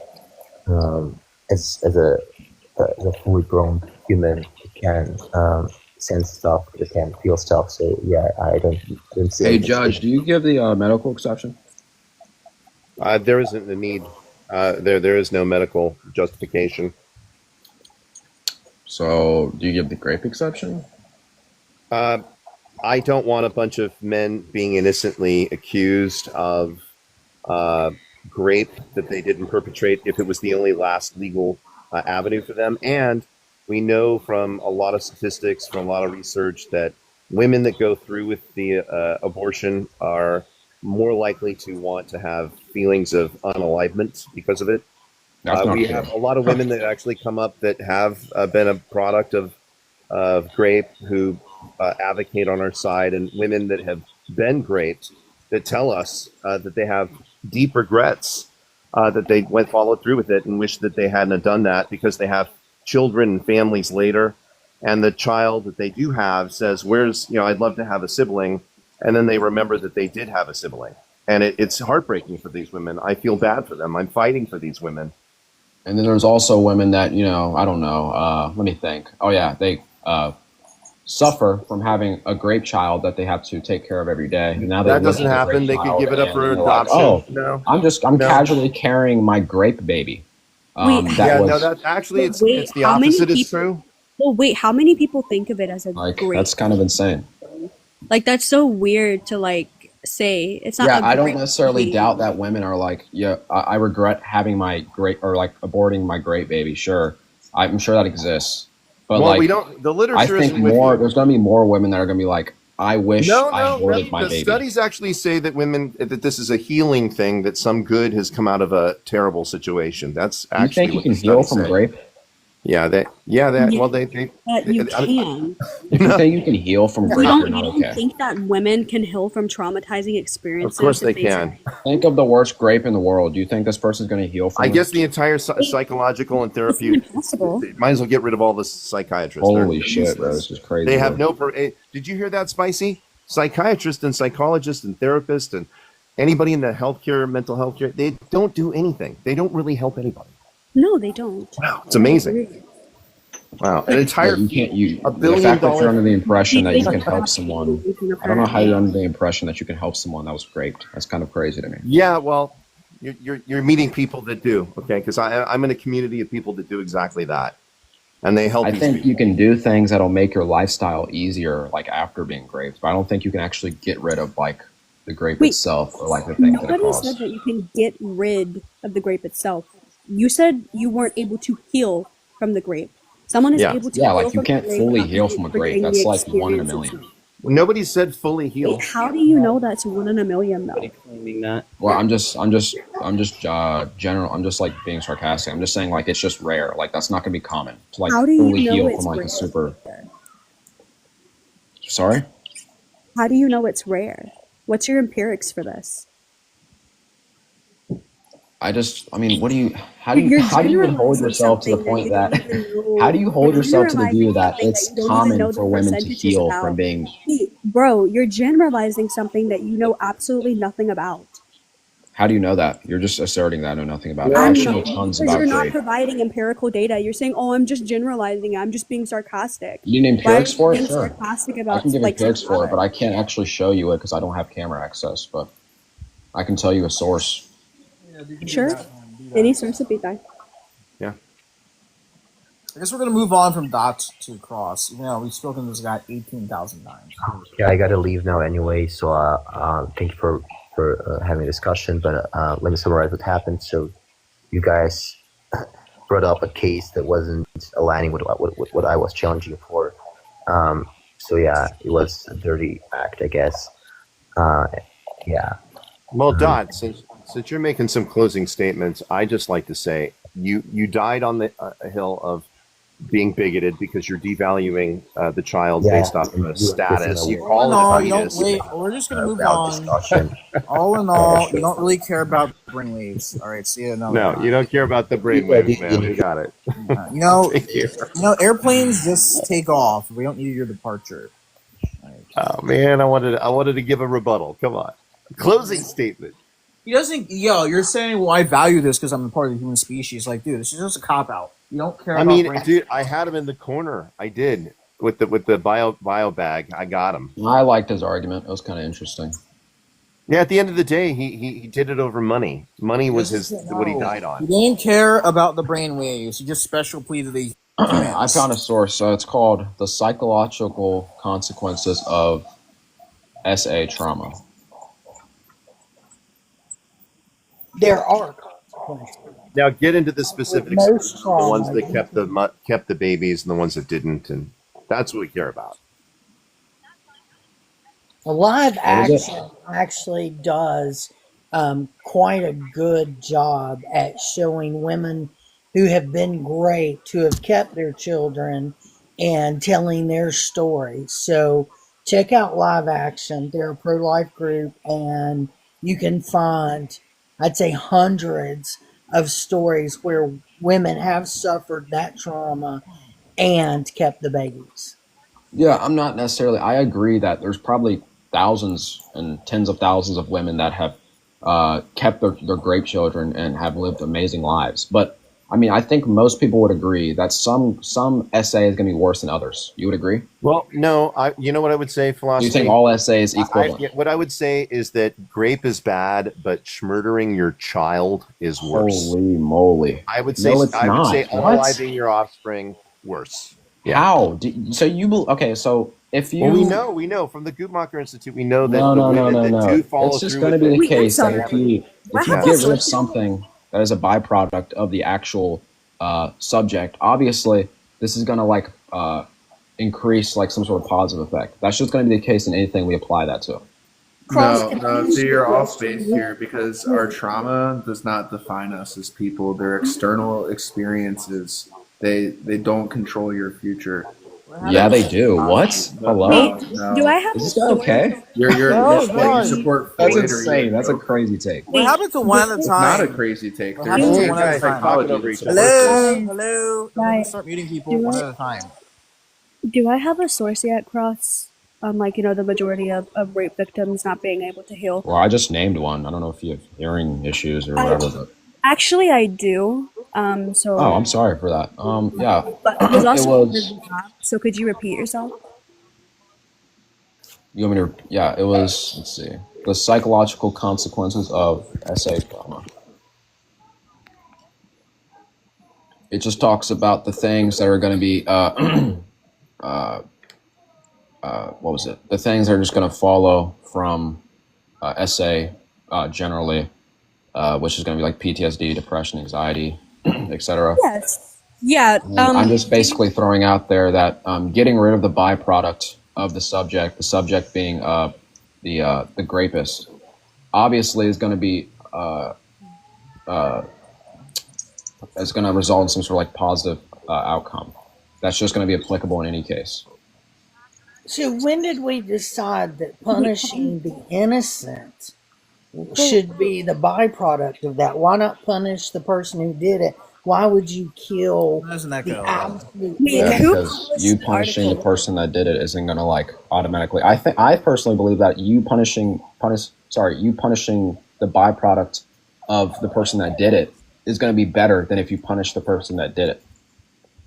But that's a wild thing. Is the byproduct the actual person, or is that a whole different person? Wait, Saint, how is that a wild take? You do realize the mom has to live with that great baby for the rest of her life if she decides to go through with the pregnancy. Is that a whole new person, or is that the same person? Wait, no, she doesn't. Can I ask you a question? And hold up, because whether she unalives the baby, whether she unalives the baby or not, she's still gonna have to live with the fact that she was raped in the first place.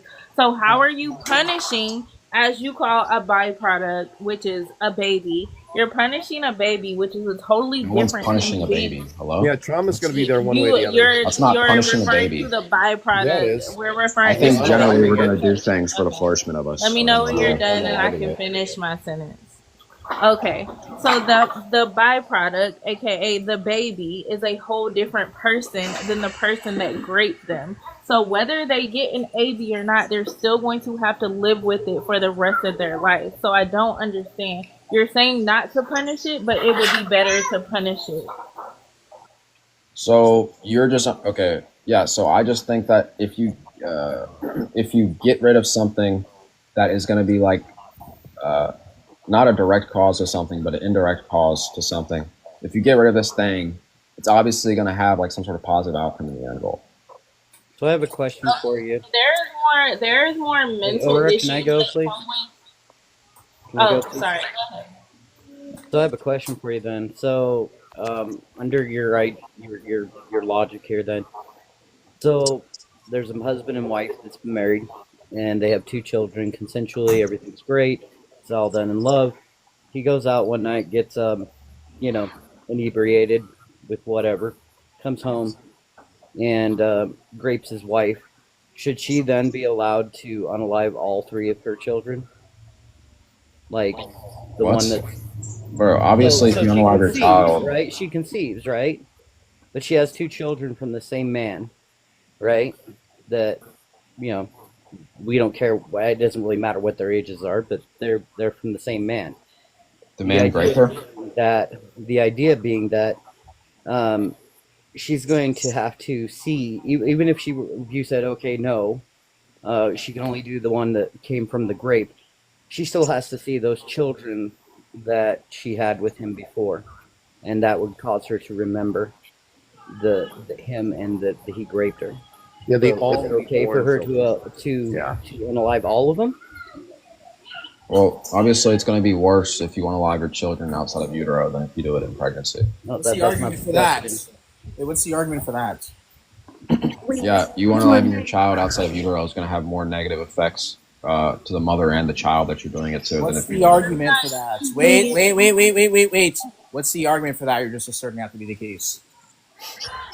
Yeah, it's gonna just what Well, for the child, it would just be the biological makeup. The mother, it would be the. I think I'm just simply saying that her unaliving her child or her newborn, whatever. Since this child has more of like a biological makeup, and what I mean by biological makeup, I'm just saying like more features, like sentience and emotions. These aren't current in Europe. So I think these things are going to contribute. And there's also like empirics to back up that you unaliving your child or your newborn is going to be way worse off than you unaliving your child in Europe. So I don't like. What do you mean way worse off? What do you mean? Like there's going to be a way worse outcome for the mother and the child. Where are these empirics? Yeah, sure. I can look for it. Wait, while he's talking, pivoting from the point, like the point that he was making is that she should be allowed to unalive her child in utero, because if she had to bring it to the, to fruition into the real world, that she would have to live with that, see that every day. So that's a pivot. So that was first off. He literally. Wait, hold on. I wanted to say that the article that you provided me, I went ahead and chose like one mental health disorder to do a little bit of research on, in the context of essay, and I found an article called PTSD in the Year Following Essay, a Meta-Analysis of Prospective Studies. So it's saying that 1 month after the essay, 74.6% of survivors met the diagnostic criteria for PTSD. And then again, 12 months after the sexual assault, a decrease, it went to 41.5%, still met PTSD criteria. And then it also gave figures that show that the number of survivors no longer met the PTSD criteria by 1 year, which supports the idea that actually the majority of them do recover, at least in terms of the PTSD criteria that I chose to choose. I didn't choose anxiety or depression or any of the other ones. I chose this one since this one is the main issue that you brought up. So you were wrong. You generalized something and you were incorrect about it. Just wanted to let you know. I was incorrect about what?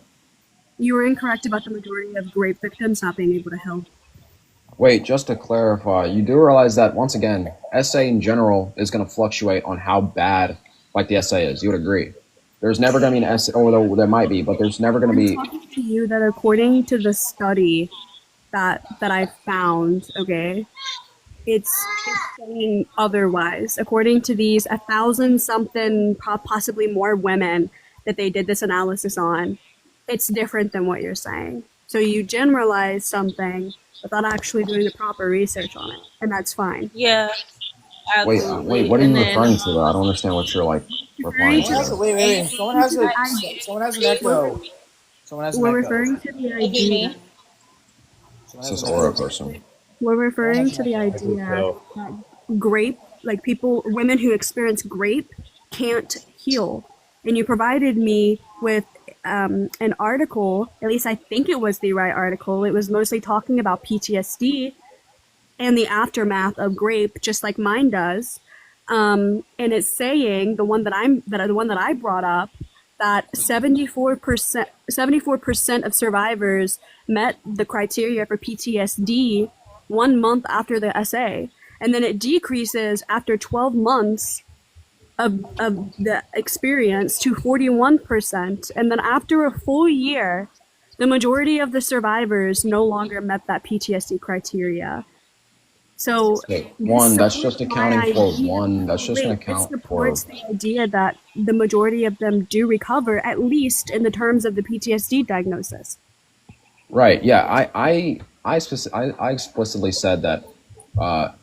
First off, it's possible to heal from a grape. Sure, I already agreed to that a while back. But I'm just simply saying that's not going to be the case for a majority of people that are grapes. Yeah, and I'm also saying that the people that are grapes, the people that are grapes, AB though, holy moly! If ABs increase the mental health problems, you have an echo. Right? That's not going to be the case though. Like, oh wait, that's where you're wrong. ABs absolutely increase mental health. That might be the case for like a small amount of people. Hello, you have an echo. You're generalizing the fact that the majority of people who experience grape do not heal. that's wrong, and you just repeated it. You repeated Ma'am, what what do you account for majority to be? 74 people? Are you okay? I didn't say 74 people. That's what you just said. 74.6% of the survivors. That's out of the people that they had. That's a percentage, sir. Okay. That's not addressing the majority. That's addressing minority. Hello? I'm sorry, what? That's addressing minority. You said out of the people they have. The amount of people they have might be like 10, 20, 30, 40 people.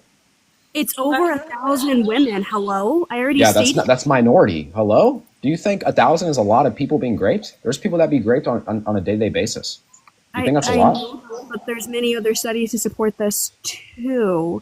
So I don't know what you're on about. You're saying that I can't, bro. She thinks 1,000 is a lot of people. But like, to be clear, no scientific study can have a confidence. Once again, I already agreed that even 1,000. I'm sure there's been 1,000 people in the world that's killed from the grave. It didn't support your claim, so I don't know what you're on about. Because 1,000 is minority, man. That's not a lot. I said majority of people. Will you listen?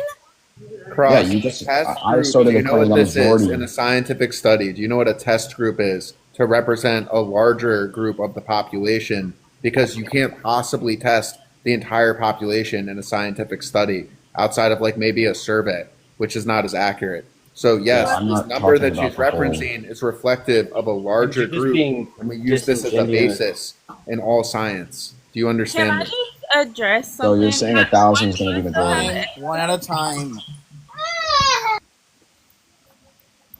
I would love to have you. I can't give you like a global percent. To give That's not what I'm asking. Hello? Well, that seems like a global percent.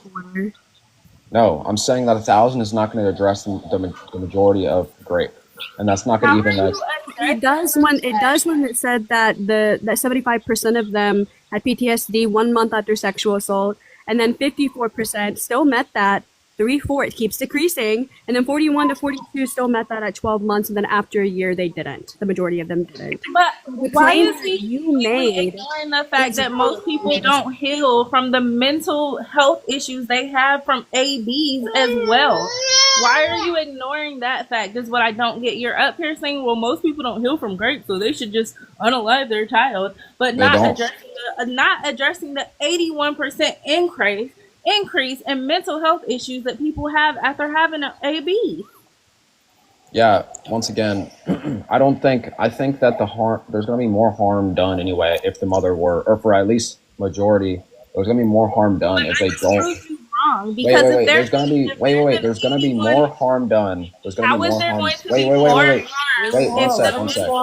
Wait, let him respond. There's going to be more harm done this isn't going to be for all. I think the majority of people, there's going to be more harm done if the mother keeps the child than if she aborts the child. Wait, what? What's the argument for that? That's not true. That's not even statistically true. That's not true at all. Okay, it's just kind of weird. No, it's not. From personal experiences, my mom never looks at me and is like, "Oh, you're giving me flashbacks of when I was raped," and she was raped when she was 16. Were you the person conceived in grape? Absolutely. Do you think I should be killed? So you were the person conceived in grape? Yes. Oh, okay. I don't know how that's relevant, but okay. Do you think that I should have been killed? I don't think anyone should be killed willingly. I'm not advocating for people just like unalive people. Yes, you're advocating for them. Just to be fair, I am pro-life, so that's not really because of their mental health. You're not pro-life if you're up here saying that you should unalive your baby because they got grape. You should unalive your grape babies? That literally would correlate with pro-life. You're blaming the sins of an adult onto a baby. No one's blaming a baby. I'm just simply asserting that her aborting wait, one sec. Her aborting the baby, all I'm saying is her aborting the baby is going to have more of a positive outcome than that's not true, and we can provide you multiple statistics where the mental health issues increase after an AB, even an elective AB, not even grape. So add the grape that they already have with that PTSD on top of the traumatization they're going to get from the AB. That's twice as much harm. Can I just, I want to make a statement, Cross. I want to give you some food for thought. After you're done, I'd like to go. I've been patiently waiting. This won't take but a second, I promise. I don't know how much you know about the process of ABs, but that woman is going to deliver a baby, either dead or alive. It's going to be delivered.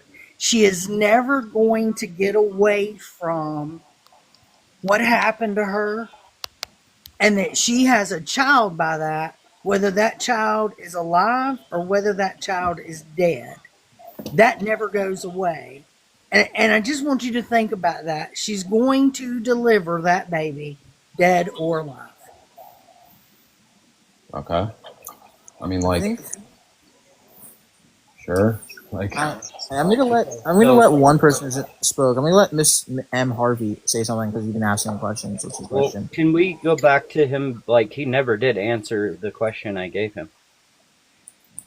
all I'm saying is if you hold to the belief that keeping your grape child is going to be intuitive for majority of women, that's kind of insane. So the question, I will restate my question. If a woman has been raped by her husband and she has 2 other children, I answered that question should already. she be allowed to unalive them? Yeah, I said that. Like, what's the moral justification for that? Her unaliving her children is not going to be even like close to her unaliving her child in utero. That's your opinion. That's not like you don't have any empirical distinction. Well, what's the difference? Well, you just asserted that to be the case. Like, yeah, in utero, a child can't even express or well, at least until like very late term, a child can't even express like any emotions or anything. So you unaliving it wouldn't. That's not the mother. Your position was that she shouldn't have to carry or take care of a grape baby because it's a reminder of what happened to her. So using that logic, her children that she had even before that happened would then become a reminder of what happened to her. So justify it. The real question is, I mean, even cross, it wouldn't matter anyways because once the being does have the ability to gain these feelings, you think it's okay for her to get a lethal abortion at 8 months? Well, I'm pro-life and I hold to that. Like, I mean, I don't necessarily know if like there wouldn't be a case where an elective abortion could be like justifiable. So I mean, but I would say in the grape cases, you think it's permissible for her to kill it at 8 months?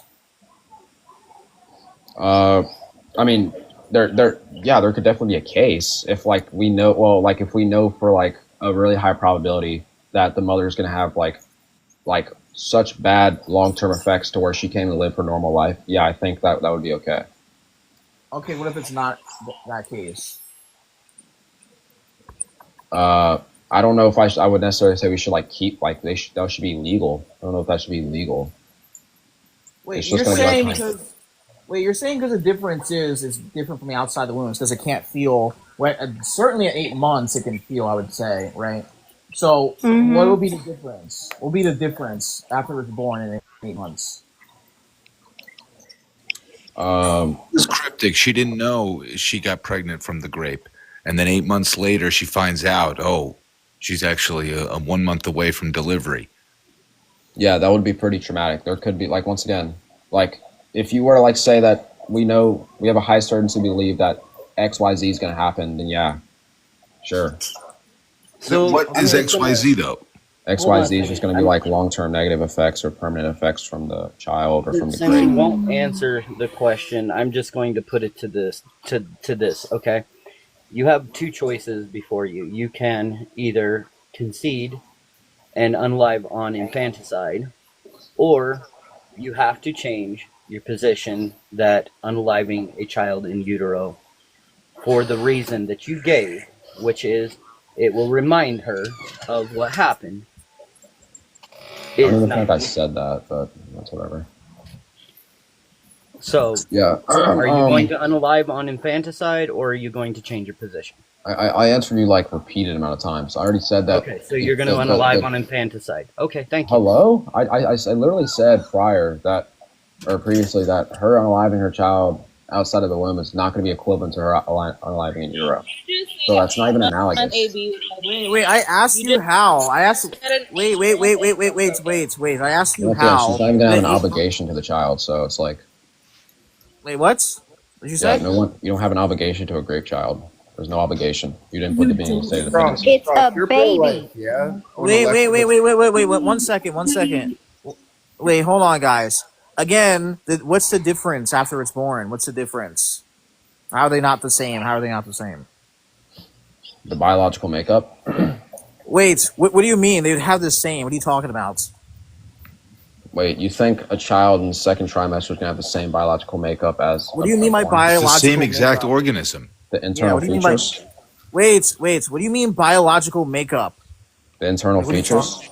What's that? What's that? Hello? Sentence? Yes. The brain? Wait, biological makeup. Biological makeup. You don't think it's the same type of entity biologically? You're talking about something. If you're talking about features, it's not just biological makeup. That's something completely different. You're talking about biological makeup. If you're talking about biological makeup, it's literally the same thing biologically. No. You don't think that changes throughout gestation? No, the change doesn't mean it's different biologically. It's the same type of organism. Wait, do you think that's not the claim I made? Wait, do you think? Wait, hold on. Do you think a 10-year-old? Wait, do you think a 10-year-old and a 4-year-old, right, are not the same biologically, the same type of entity? No, that's not my claim. I said the internal biological makeup is going to be different. What do you mean internal? No, it's not, because they still have 46 chromosomes. Wait, oh my god. How did you get chromosomes out of that? I'm so lost. This is insane. Hello? That's what you're referring to. You're referring to the biological makeup, which is going to be the genetic coding chromosomes, okay? So each individual has 46 chromosomes. They have 23 pairs from each individual of their parents. So you're talking about biological makeup is going to be the difference. They're going to have the same genes from the moment of conception to the time that they come out of the magical meat curtains. So what are you on about, dude? Are you a Christian doing all this? I'm agnostic. And why do you have a cross on your profile? Because I was Christian a few months ago. Okay, all right. But anyways, is that what you're talking to when you refer to biological makeup? Because that's what it means. Yeah, I'm just referring to biological makeup in the sense of the neurological makeup. And it's not biological makeup; it's neurological makeup. Those are two different things. The biological makeup of a human is obviously different from a frog, right? But then why would a non-grape baby matter then if they don't have the biological makeup that's necessary for your moral consideration? Yeah, because I don't think there would be. That's just a whole separate argument. I generally don't think. One, there's an obligation to that baby first off because you've engaged in intercourse, but I don't think you should kill. Well, generally, I don't think you should kill innocent beings, but I don't know if that's just going to be the case in every pregnancy. So. But just because you have so what gives you this causal obligation? Is it only because you caused something that would give you an obligation to not unalive someone? So because I didn't cause you to be in my house, I have a right to unalive you? You didn't break in, you just walked in, but I didn't cause it. Someone else invited you. But because you're there now, I don't have this obligation to you, so I can unalive you now. I don't even know how that's... This idea that the only obligations can only come from you causing them. Once again, you unaliving anyone outside of utero is going to be worse than you doing it in utero. So I don't know how that's even... No, you haven't provided that. You haven't provided that to be the case. It doesn't even matter if one's even if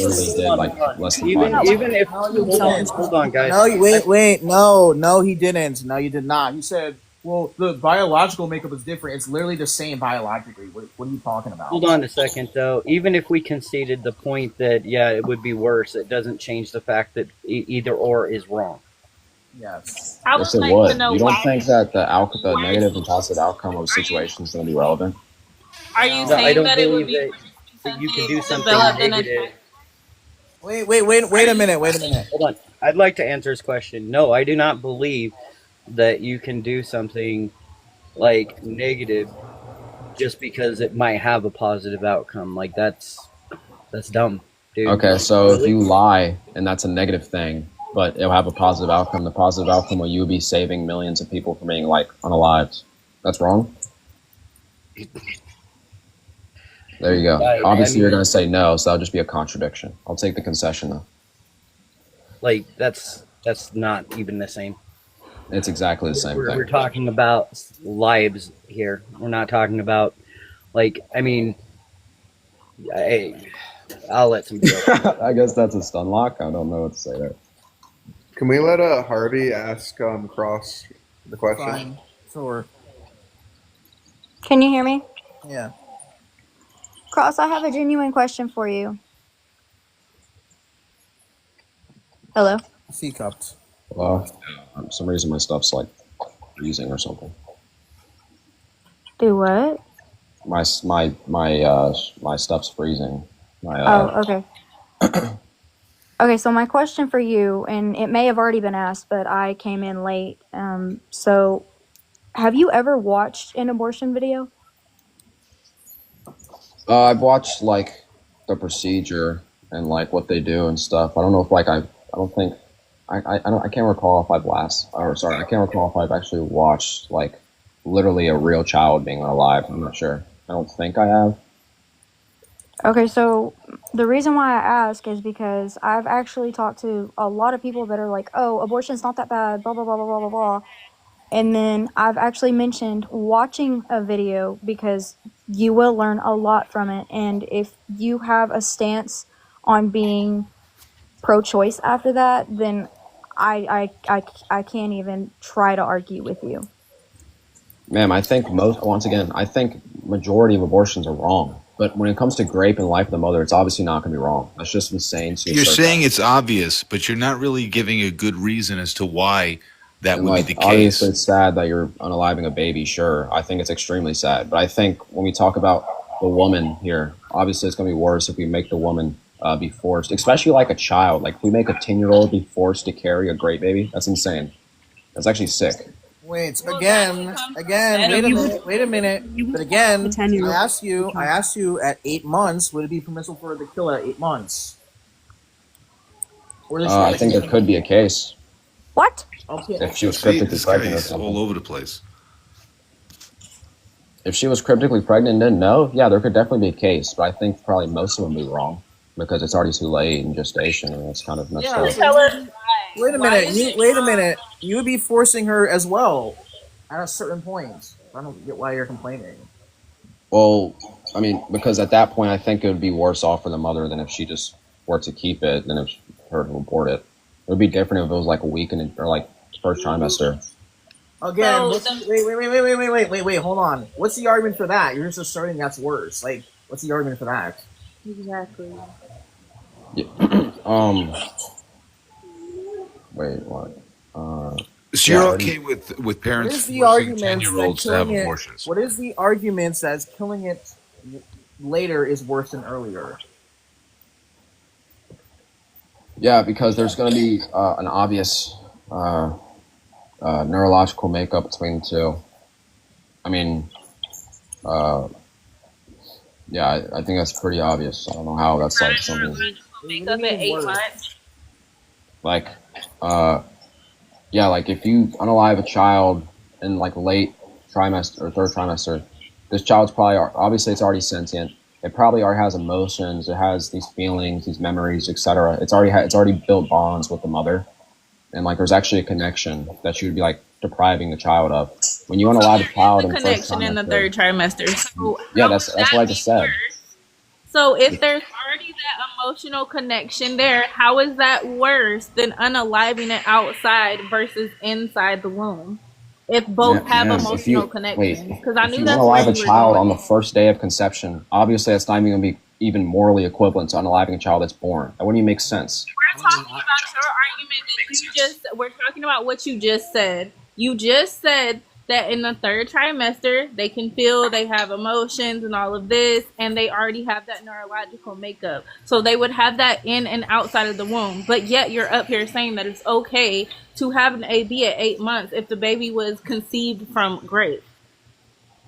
Yeah, there could be a case. So if you have an emotional connection in both stages, as CNC asked you earlier, and Protect has asked you multiple times, how is it worse to unalive in the womb versus outside of the womb if in both scenarios they have that neurological makeup and you have that emotional connection established? No, you don't. No, you don't. You don't? No. You don't have an emotional connection established within, so you feel like women don't have an emotional connection established when the child is still inside of the womb.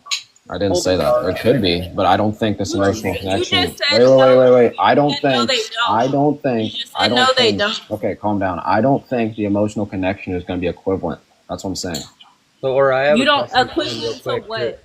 I don't think they're going to be on par with each other in the sense of like it's actually going to be stripping any like real connection away. Let me ask you a question real quick then. Even in the case of a grape baby, what is the cutoff? At what point would you say that it becomes wrong to unalive that? The real question is, what's the argument? The real question is when you say that. What point while they're in the womb would it be unpermissible, even in the case of a grape baby, to unalive them? Sir, I think it can be permissible at any point. I just think the later in term it's going to be wrong. Whoa! You just said that it would be wrong. To what Aura was getting at is that you agreed that at 8 months there is a connection, they can feel, they're sentient. So why you're not morally consistent, bud? I didn't say it's wrong though. I just said it would be like not as like preferential. Like I think that would be worse. Okay, so what I asked you is at what point there's a cutoff. You say there is none. Yeah, that's not morally consistent. That is. There's no obligation to a grape baby. The mom is going to be worse off if she keeps the child than if she aborts it. That's just going to be the case. Once again, I've already disproven that. You're saying disproven that for 5% of the population? No. I've disproven that for 81% of the population. I can give you the U.S. stats as well. That's just one country. I can give you the U.S. stats as well. As the mental health illness, the mental health crisis increases by 81% in the UK from an AB. So if you're saying it's because of the trauma that happened from the grape, there's going to be trauma that comes along with the AB.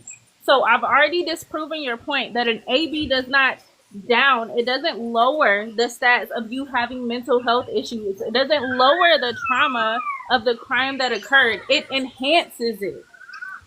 Sir, wait. I can't debate with this guy. I feel like he is bad faith. I don't. Okay, that's fine because I don't even know. You just are for people because he has presented you with evidence time and time again. And you just dismiss it. She didn't present any evidence. She keeps making without giving any empirical evidence of your own that contradicts what she's saying. You're just saying it ain't true. Like you're not presenting empirical evidence to show that what she's saying is CNC. Okay. So do you think that there's people that can be graped and they'll have like permanent effects that will like affect their everyday life? Would you agree with that? There is some people. That's not the point. That's not an answer. Again. I'm asking for an answer. You're pivoting again. Hello? Have you produced empirical proof that disproves what she said? Yeah, I'm trying to show how this is going to be. Proof. I haven't seen anything from you that disproves what she says. That it's empirical. What? That's a pivot. No, I'm trying to show you the equivalence, but okay, I guess you're just not going to engage.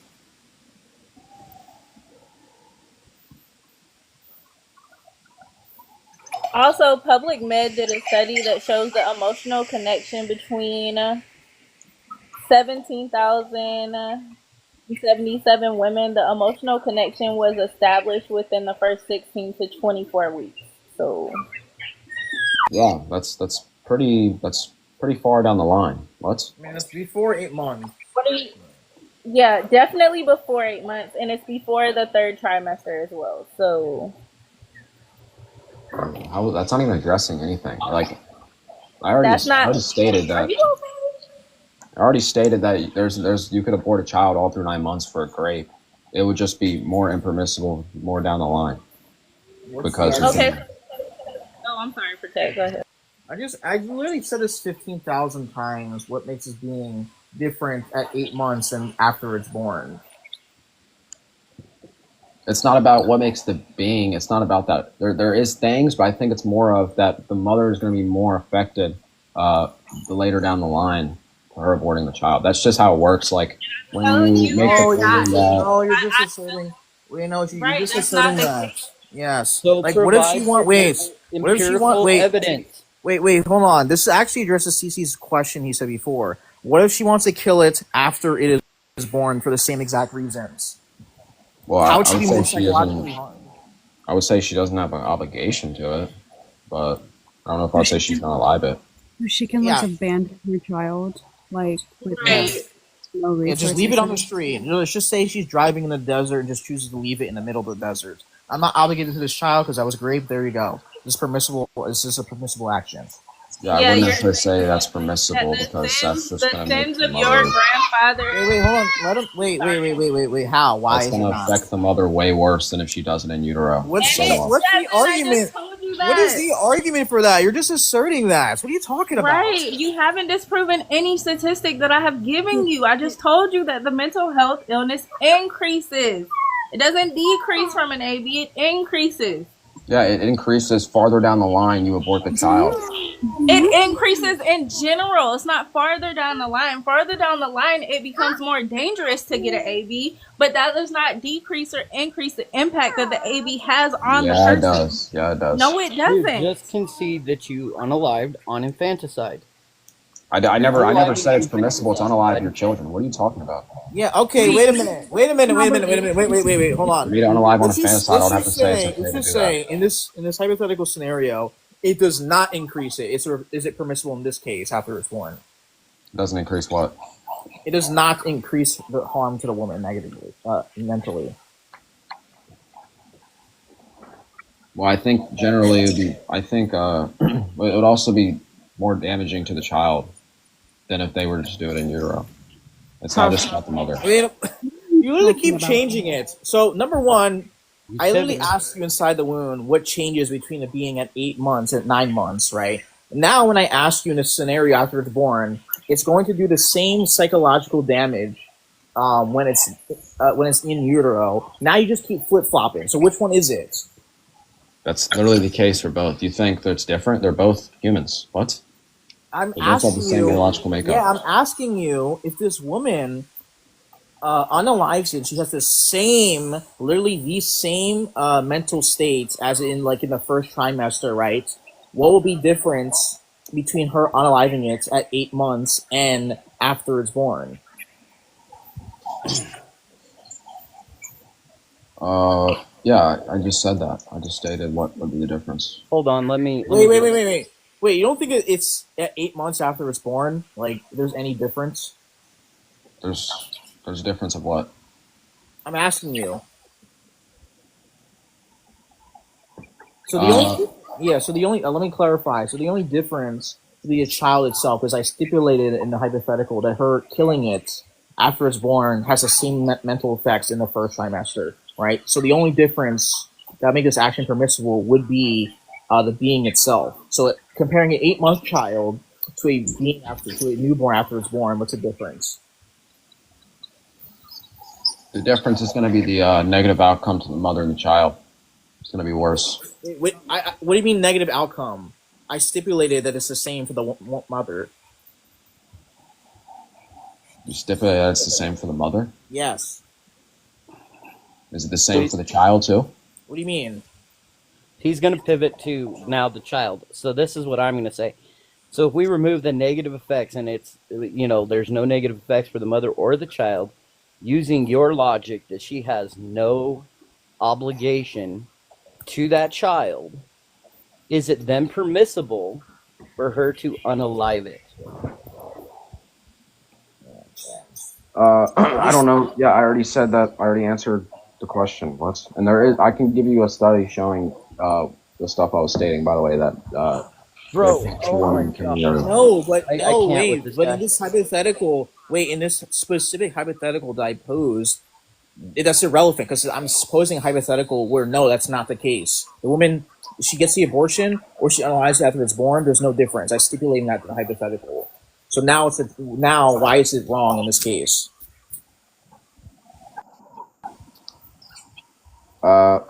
yeah, if that was so you said that the mother and the child aren't going to have like any negative effects or something. The mother, no. The child just also I'll just add, right, that the child born is unconscious and has never been sentient, but it's going to be sentient in like 20 minutes. Yeah, I think generally like probably innocence is probably going to override that. What would override it? Yeah, like you unaliving the child, the fact that it's innocent would kind of override it if that weren't the case. So like if like the innocence. Yeah, like since it's free, like if it were the case that the mother and child weren't going to have any like negative outcomes from XYZ, but she still wanted to unalive it, then I would just say that since it's innocent, it would be wrong. Innocent? How would it not be innocent inside the womb? It is innocent inside the womb, but I think that that's not going to supersede her being able to unalive it, since that the negative outcomes of what's going to happen is going to supersede the innocence. Okay, so like, it's basically just that. Here's the problem. It's basically just that negative outcomes. Innocence does not equal. Innocence doesn't equal. Basically just that negative whether outcomes. It's right or wrong. Okay? Negative outcomes. Negative outcomes. A negative outcome doesn't equal right or wrong. Wait, one sec. Negative outcomes are going to supersede innocence, basically. If there's no negative outcomes present, innocence is going to supersede it. Yeah. So okay. So let's say there's so you're no only saying that a baby. Yeah, I'll just say let's just stipulate there was no negative outcomes in the first trimester for the woman getting the abortion. There you go. After a grape as well. Yeah, like if you knew that, if you had like a high probability to believe that, like if you weren't certain, well, that's just a crystal ball fallacy. So like that's not even worth engaging in. So.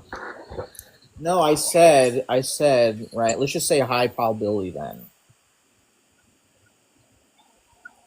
A high probability? Yeah, then it would still be justifiable. Yeah, so there's good chances of negative outcomes. Yeah.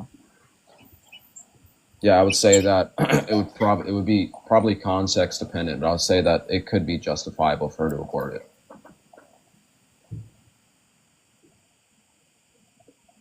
What if there's positive outcomes by allowing this? That's just by not unaliving it. There's positive outcomes.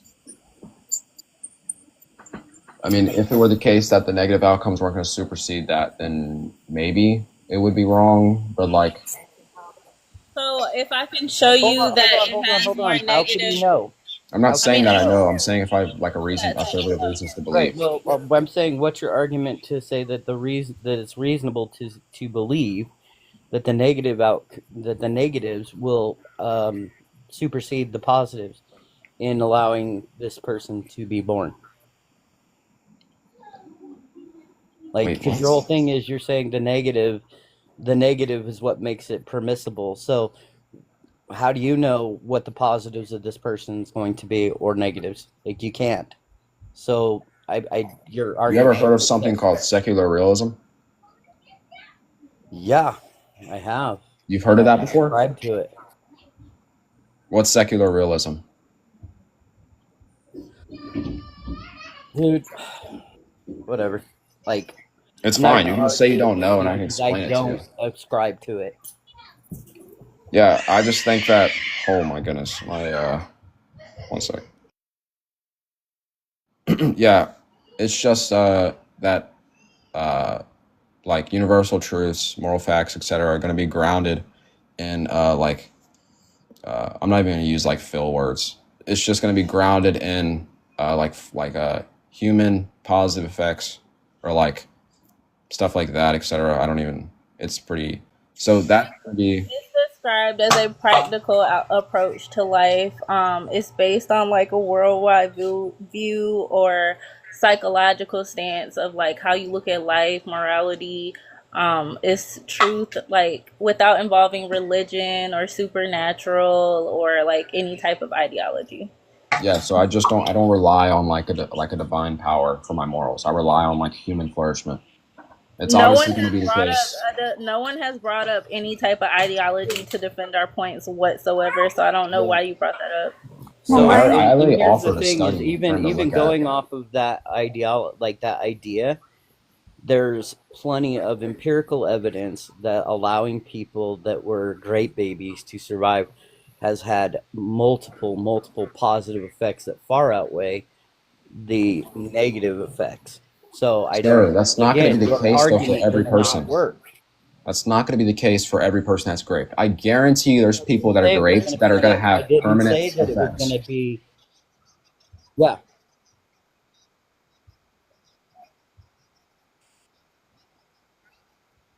Right.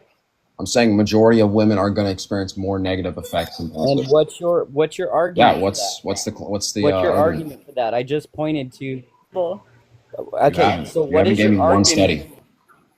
Is I just pointed you to. There's multiple sources out there of people who have lived after because their mom study? Yeah, sure. I can give you a study. Gave positive things to the world.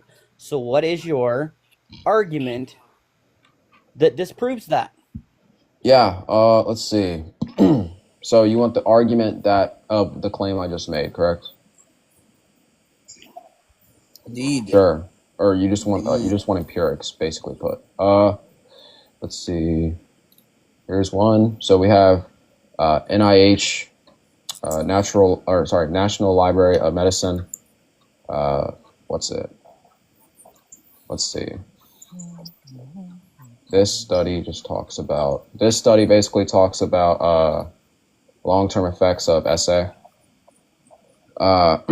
So it's basically just saying that many symptoms persist over months to years after traumatic experiences. And the majority of those individuals end up healing and do not meet the criteria. Depression and post-traumatic stress symptoms 2 years That post source grape. doesn't prove. We know that there are trauma that come with grapes. That was doesn't never. prove- No one never denied No. that. That doesn't prove the negative. Long-term psychological effects of grape. Guys, that's not what I asked.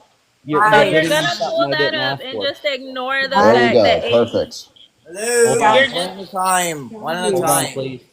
We're That does missing- not. Hold on, guys. That And there's does another not source prove that published the by negative PubMed. outweighs the positive. He's not going to get by with providing misinformation. I'm not going to let you pivot. The But it does majority not. of those victims healed, Cross. That's what you're missing the point of. That study you keep on referencing to. Okay, here's another study then. Long-term psychological effects of grape in 35 grape victims. Search that up. and you're not proving. You're telling us that grape comes with trauma. We know Time, that. guys. No, that's not what I'm telling you. Hello. What happened to one at a time? 35 individuals. The other source was better because it contained almost over 1,000. Find it interesting that you would, dismiss one that has 1,000, but yet you're going to pull up on the 35. Exactly. And, oh, hey, you guys got to take this. Wait, just to clarify. So, if it were the case that, let's just say hypothetically, majority of women it was the opposite, that they didn't experience long-term or permanent effects, negative effects from grape. You would still hold to the position. You would still hold. Wait. Calm down. You would still hold. Wait. Calm down. Why is this person still talking? Hypothetical that it was a irrational fallacy, so he wasn't going to engage with it. But then he's giving us an irrational fallacy. Okay, that calm you down. have So, grape without trauma. okay, calm down. So, I'm if not that were hyped. the case, then you would still hold to the claim that you would like legally and morally enforce that it would be wrong to abort your grape It's child. not the case. That's the point. That's not the That's not an answer case. to my question. Wait, Oh my yes, we god. can still hold that point of Yes? view. Holy Doesn't shit, that's insane. I'm gonna be honest, that's negate the insane. fact. That doesn't Saying negate that the fact that we're still critiquing your view. That's pretty So insane, I'm not gonna lie. we don't you're care saying what that's you insane, but you think can't is prove yours. insane and what you think is not as insane. Okay, Cross, I quite literally don't care. You can have your own opinions about other people's opinions. However, that doesn't negate the fact that you're spreading misinformation, that the majority of these people who experience SA do not overcome this or don't heal.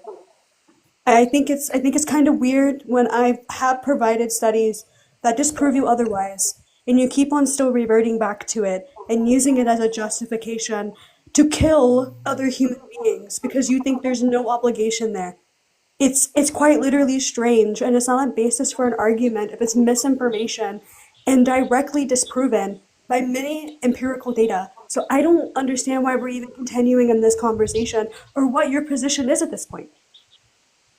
His position is that And to you back should off you of should what You Jellyfish have, said, you have I yet was to prove to talking me to that it's the him. minority. Will respond. You have yet to prove to me that it's a minority. I can show you multiple empirics proving that it's the case. So Okay. you have We yet to never prove to me it's a said that it minority. was. That's not the claim. We're talking about the PTSD criteria. Okay. No, we're not. Hello? Are you okay? Yes, we are. That's the source that you brought up. No? It was PTSD. This person has a Yes, it tracking was issue. PTSD. I'm referring to general long-term negative effects. I'm not talking about And PTSD. you mentioned PTSD. No, I being didn't. the Hello? highest one. I said amongst those. PTSD, depression, anxiety. I mentioned multiple things. Yes, I know. Bro. The PTSD is the highest on the list, dude. So Yeah, stop just mocking me, stop being disingenuous, and just accept the fact that this is a crap argument and that you're just wanting great babies to be killed for some reason. It's weird, dude. yeah. Are you done with your little babble? You're intellectually disingenuous, dude. I understand that muting is your only Yeah, coping why are you mechanism. ignoring the fact that ABs increase? Like, we have evidence to prove that ABs increase the trauma, not decrease it. And we've given you that multiple times. And then you pull up sources to say the side effects and the trauma that comes with grape. No one on this panel has denied that trauma comes with grape. We're saying that the innocent life that came from it is not the culprit. They are not the criminal. They should not be punished. How is that? What? That doesn't matter if you're not even the if that culprit is of the act. irrelevant. It goes back to you have That's not irrelevant. proven. So you Hold think on, you hold should on. be punished Aura, for the please. crimes of your? Aura, can I please? Yeah, sorry. Go ahead.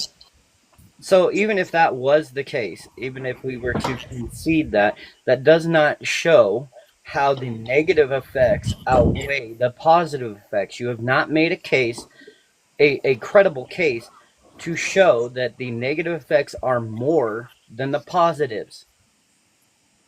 Around 30 to 50% of grape survivors develop post-traumatic stress disorder at some point after the assault. Some women recover within months or years. I'm going to use your own logic. If it doesn't have 1,000 or more, I'm not listening to it. About 1 in 3 survivors report long-term depression or anxiety related to trauma. How many people is that points to a majority, by the way, if you're not aware of that. So how many people were in this study? I just said 1 in 3. Are you good? That literally points to that doesn't tell me how many 1 in 3 is. Is that 1 in 3 out of 10 people, or 1,000 people, or 10,000 people, or 1,000,000 people? You dismissed a source that had 1,000 people in it. That's not a lot. Bring up one with 35. You bring up one with 35 to point to your being right. Like, what? Right here. I got a study for you right here. Search up it's on PubMed. It's improved selective culture media. Wait, no, hold on. What the fuck? That's not even the right thing. Let's see. What is this? How the hell did I get to this? Hold on. Why are we acting like victims that happen to get pregnant do not ever recover? Why am I entertaining this? That's a real question. I have no idea why I'm entertaining people that think grape is okay, basically. What you say? You guys might as well just applaud for grape because it seems like it's just irrelevant. Because wait a minute. Wait. What was the thing you said before? You said they think grape is okay. What are you talking about? Yeah, that's basically what you're holding to by saying that it's not going to be the case that majority of women are going to have long-term lasting. That's a straw man. Straw man, bro. Yeah. You're the one that brought up the long suffering effects. So I went into the research on just one of them. I haven't even touched on anxiety, depression, and any other mental illness that might occur after SA.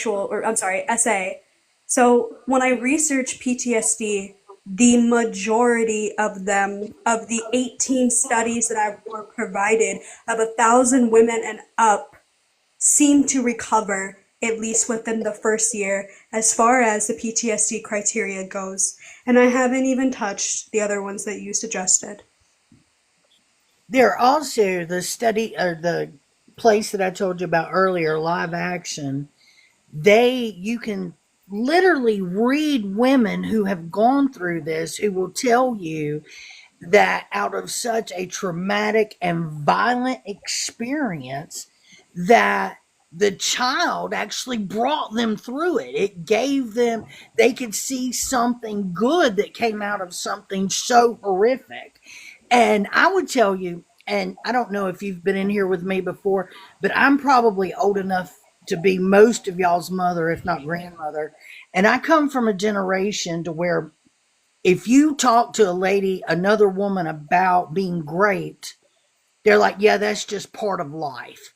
So that being said, most of us who suffer grape and other types of sexual perversion put on us as children, we survive. We get through the trauma and we don't have to live as victims our entire lives. And to say that to murder the innocent, I think the rapist should be put to death. I don't think that the innocence coming from that, and like I told you earlier, food for thought. Go actually, somebody else mentioned this to you. Go actually watch a procedure. Watch an AB doctor say, this is what we do from 0 to 9 weeks, and this is what we do from 9 to this many, and actually see what's done. That woman is going to deliver a baby, either in parts dead or alive and whole. That does not change because of how it got there. It does not give you a right to convict the child, capital punishment the child for the crimes of the father. Yeah. And to piggyback on what you said, Sparrows, I think it's really disgusting to think that women can't overcome these traumatic experiences, or even men, because men are also raped too as well. So Cross, do you think Never made that claim. That's a horrible steel man. I would have, but it is what you're implying, though. Tons of women can overcome grape. First off.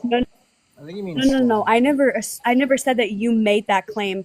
I said I think it's disgusting because that's what you're asserting. That's not what I'm asserting. Are you okay? You're saying that us having this position somehow and us thinking that women can overcome this traumatic experience makes us support grape. And somehow I think that's like really weird.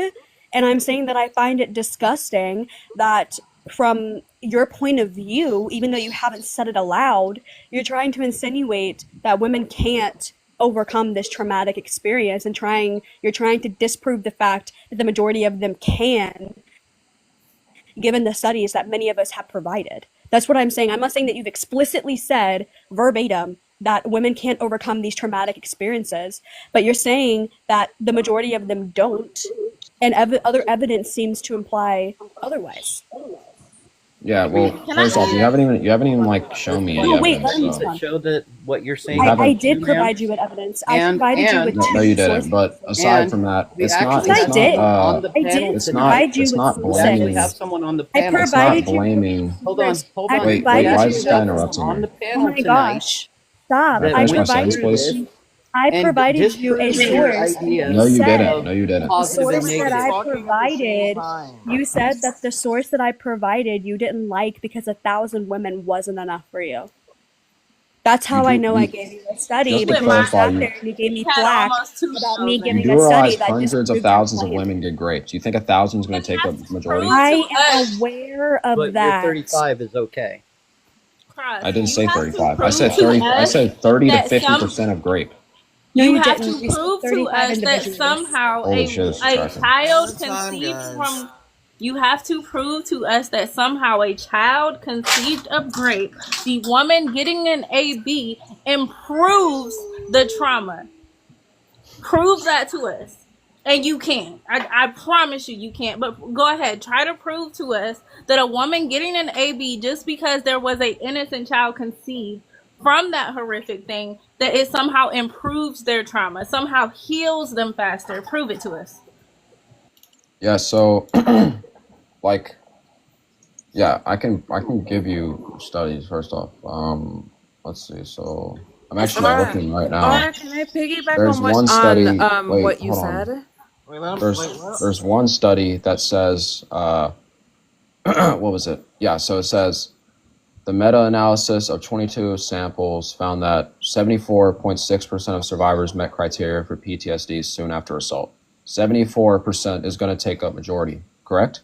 Wait, continue reading part of that study. You're leaving out the fact that 12 months later, it decreased by 0.5%. And then the following year, the majority of those victims did not fit the criteria for PTSD. You're And that leaving out the also whole doesn't. entire other study, because you know what? That's the study that I cited for you.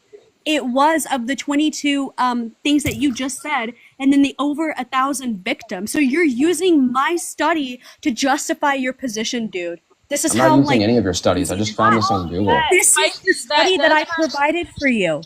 Not only that, I that does found that not on the mean internet. that You act like the I'm like AB, 13, that 14. doesn't, once again, my question Internet, I was gave that to you.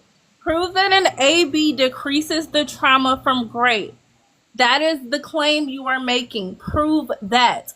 Stop pulling us up that trauma happens from grape. No one has denied that trauma happens. We all know that trauma happens from horrific things like that. Prove to us that somehow having No, an you AB guys. decreases the trauma. Prove to you that AB decreases the trauma? Yeah, that's just gonna be that's just gonna be applicable in anything. If you get rid of something that was gonna be No, it's causing, not. No, it's if not. you get rid, wait one sec, if you get rid of something, which is gonna be whatever that causes like something negative, obviously it's gonna be the case that this is gonna positively But benefit you I've in the long run. proven you that's not the case. I've proven you that's not the case with 3 different studies. One from the UK, one from the US, and one from Europe in itself, that having an AB increases the mental health issues. Increases. Does not decrease. So you need to prove to us that somehow having an AB from a child that was conceived of grape decreases the trauma. Yeah, sure. That's actually. And I while guess we're you're just looking moving. that up, I want to also make you mindful that women that get ABs that were not conceived of grape also experience extreme amounts of trauma. They don't recognize that. They don't really care about the trauma of the mom. They just Talking care about the about, baby yes, being birthed. of course they recognize that. What? So Do you think they only did this study on children that were conceived from grape, or do you think they did this study on women that had ABs in general? So I will tell you, you don't like some of the articles they're coming up with, but I'm going to tell you from a real life experience. I was almost aborted, and my mother then had me, and then she had my brother, and then she aborted too. I will tell you that the trauma from her abortions, and they were not done because of rape, the trauma of her abortions almost destroyed her. And you'd have to dig into pro-life programs to find people saying that, because your narrative on Google is going to go along with whatever the narrative needs to be today. But I lived it. I watched what it did to my mother and what it did when my dad found out years later, and what it did to their relationship. I'm telling you from firsthand experience of the majority of things you've talked about tonight that you're wrong. So And how old's your mother? my mother's dead. Don't pivot. Don't pivot I'm from not trying to. pivoting. This is answering what she said. So how old was she when she passed? My mother would now be 70 years old. And So the this year I was was born, it was actually made legal. My biological dad told her within 14 days of it becoming legal, abort her or get out of my house. My mother called my grandmother and said, he's told me to have an abortion or leave. And my grandmother begged her to come home. So she left my bio dad and went back home to keep from killing me because she knew he would kill me one way or the other. Then she turned around, had my half brother, and then gave him up for adoption when he was 5. So when she got pregnant with my stepfather's baby, she aborted. Then she got pregnant again and she aborted. And after those 2 abortions, she had her tubes tied so that she wouldn't have to go through that again. But I mean, I'm not sure what her age has to do with what she did and the trauma it caused. yeah. So what year do you think she got the abortion? If you can remember. She got the abortion in 1981 and then in 1982. Okay, so ma'am, obviously it's going to be the case that abortions generally, well, just to clarify, I'm pretty sure lobotomies were legal back then. So I'm not surprised that your mom getting the abortion is going to affect her negatively, simply because abortions have generally like gotten better over decades of time. Obviously, they're not going to be good. Fucking what? 30, 40 years ago? The trauma did not That happen. doesn't decrease the mental health issues that come after an AB. So once again, That does. until you What? can prove to us, doesn't. They could not do abortions back then. No, That's it 30 doesn't. years ago. Wait a minute. What do you mean couldn't do abortions 30 years ago? What are you talking about? What? He's saying that it has gotten better over the years. That it's easier. Yeah, medical technology has gotten way better over 30 years. Wait. What do you mean psychologically? How would that affect psychologically? How would that matter? It wouldn't. Yeah, what do you mean? You do realize how you perform a procedure is going to be relevant to how the outcome is going to be. That's just how it works. Hold on. You figure out that you Sparrows.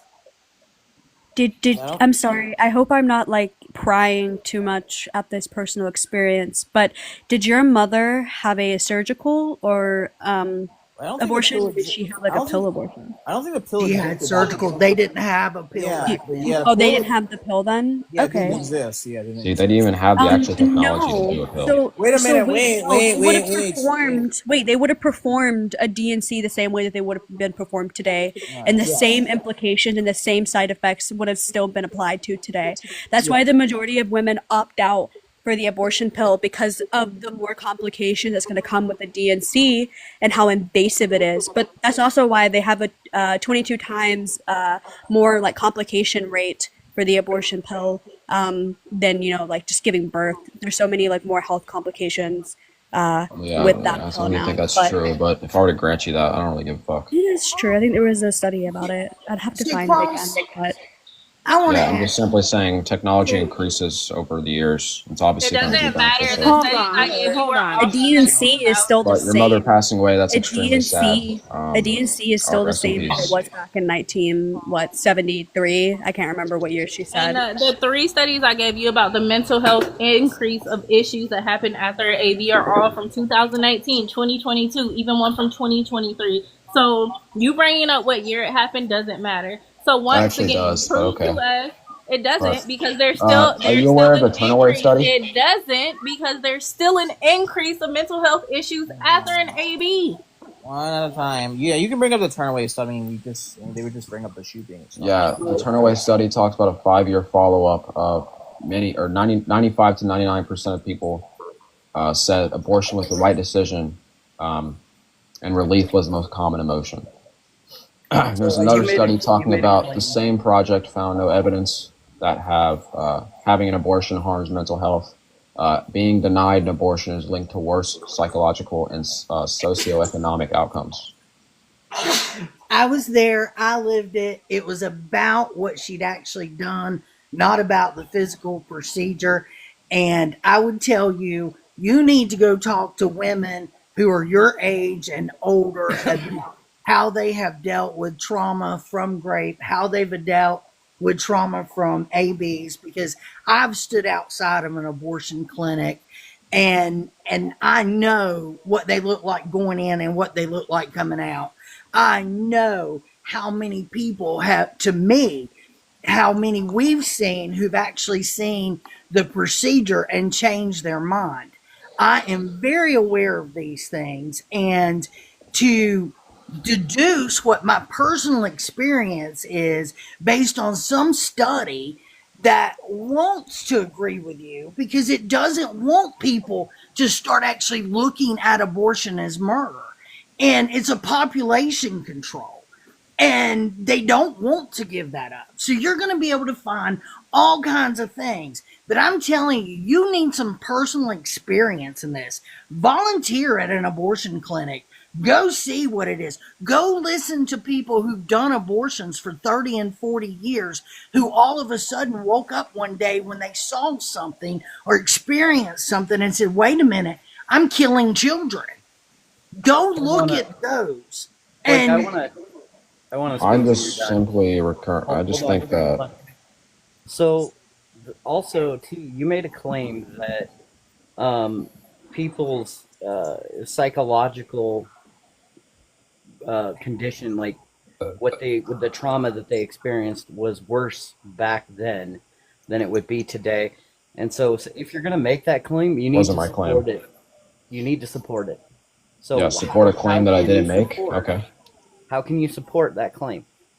Sir, I didn't make that claim. What metric do you have? What is your the claim that I made was simply that, or I can just like kind of change it, or I don't even change it. More of just simplify it. It's that it's probably going to be more likely, even though I don't hold to this, but it might be more likely that women are going to experience worse off outcomes after an abortion than now because of the technology that was previously used. So to use what you said earlier, I don't really give a crap if that's what you think.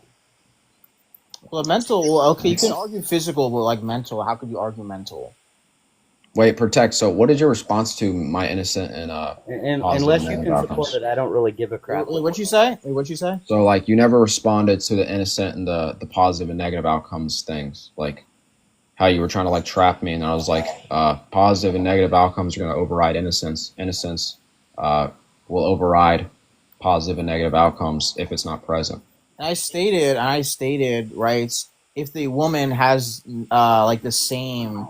Like, let's just say she has the same outcomes as unaliving in the first trimester, right? Would it be permissible in that case? Did you hear what I said to that? Yeah, wait, it's also innocent inside the womb, too. What are you talking about? I understand. Wait, what? I understand that. What is that? Yeah, and I asked you, if she unalives it after it's born and it has the same amount of effects... right, as in the first trimester, will it make it wrong? Yeah, it would be that it's innocent. But Sparrows, Sparrows, I'm not pro-abortion in all cases. No, it's innocent inside the womb too. What are you talking about? Yeah, I agree. So if it's wrong to unalive it after it's born because it's innocent, that'd be the same case inside the womb because it's also innocent. Right, but then I said that positive and negative outcomes are going to be the type of things that will override innocence. Did you not hear what I just said? I just stipulated that it's the same in the scenario. Dude, you need to stop referring to yourself as pro-life. I literally stipulated that it's the same. Unaliving it after it is born has the same effects as in the first trimester. What effects?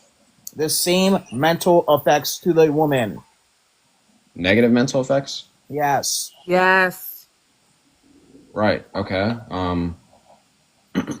So you're saying that the negative effects will be present in the child that's already born? Yes, it's the same. I stipulated that in the hypothetical. I also stipulated that the child was never sentient before, but is going to be sentient in 20 minutes. And then what did I say? I said that the positive and negative effects are going to be the type of things that are going to be, revolving around you being able to do that. So that's obviously not going to be the case. I just stipulated that they're the same. What are you talking about? I just stipulated they're the same. Yeah, the negative effects are going to be worse if you unalive your child. Hello? I just stipulated that they are the same. They're the same for what? The negative effects are the same. What type of effects are you talking about? Are you talking about psychologically? I'm talking about, psychological. I stipulated that they're the same. She feels the same psychological effect as it unaliving in the first trimester. She feels nothing. So there you go. She feels nothing? Yes, nothing after unaliving the child who was born. Nothing. Yeah, but then it would be the child would experience the same thing. I just stipulated it's never been sentient, but it's going to be sentient in 20 minutes.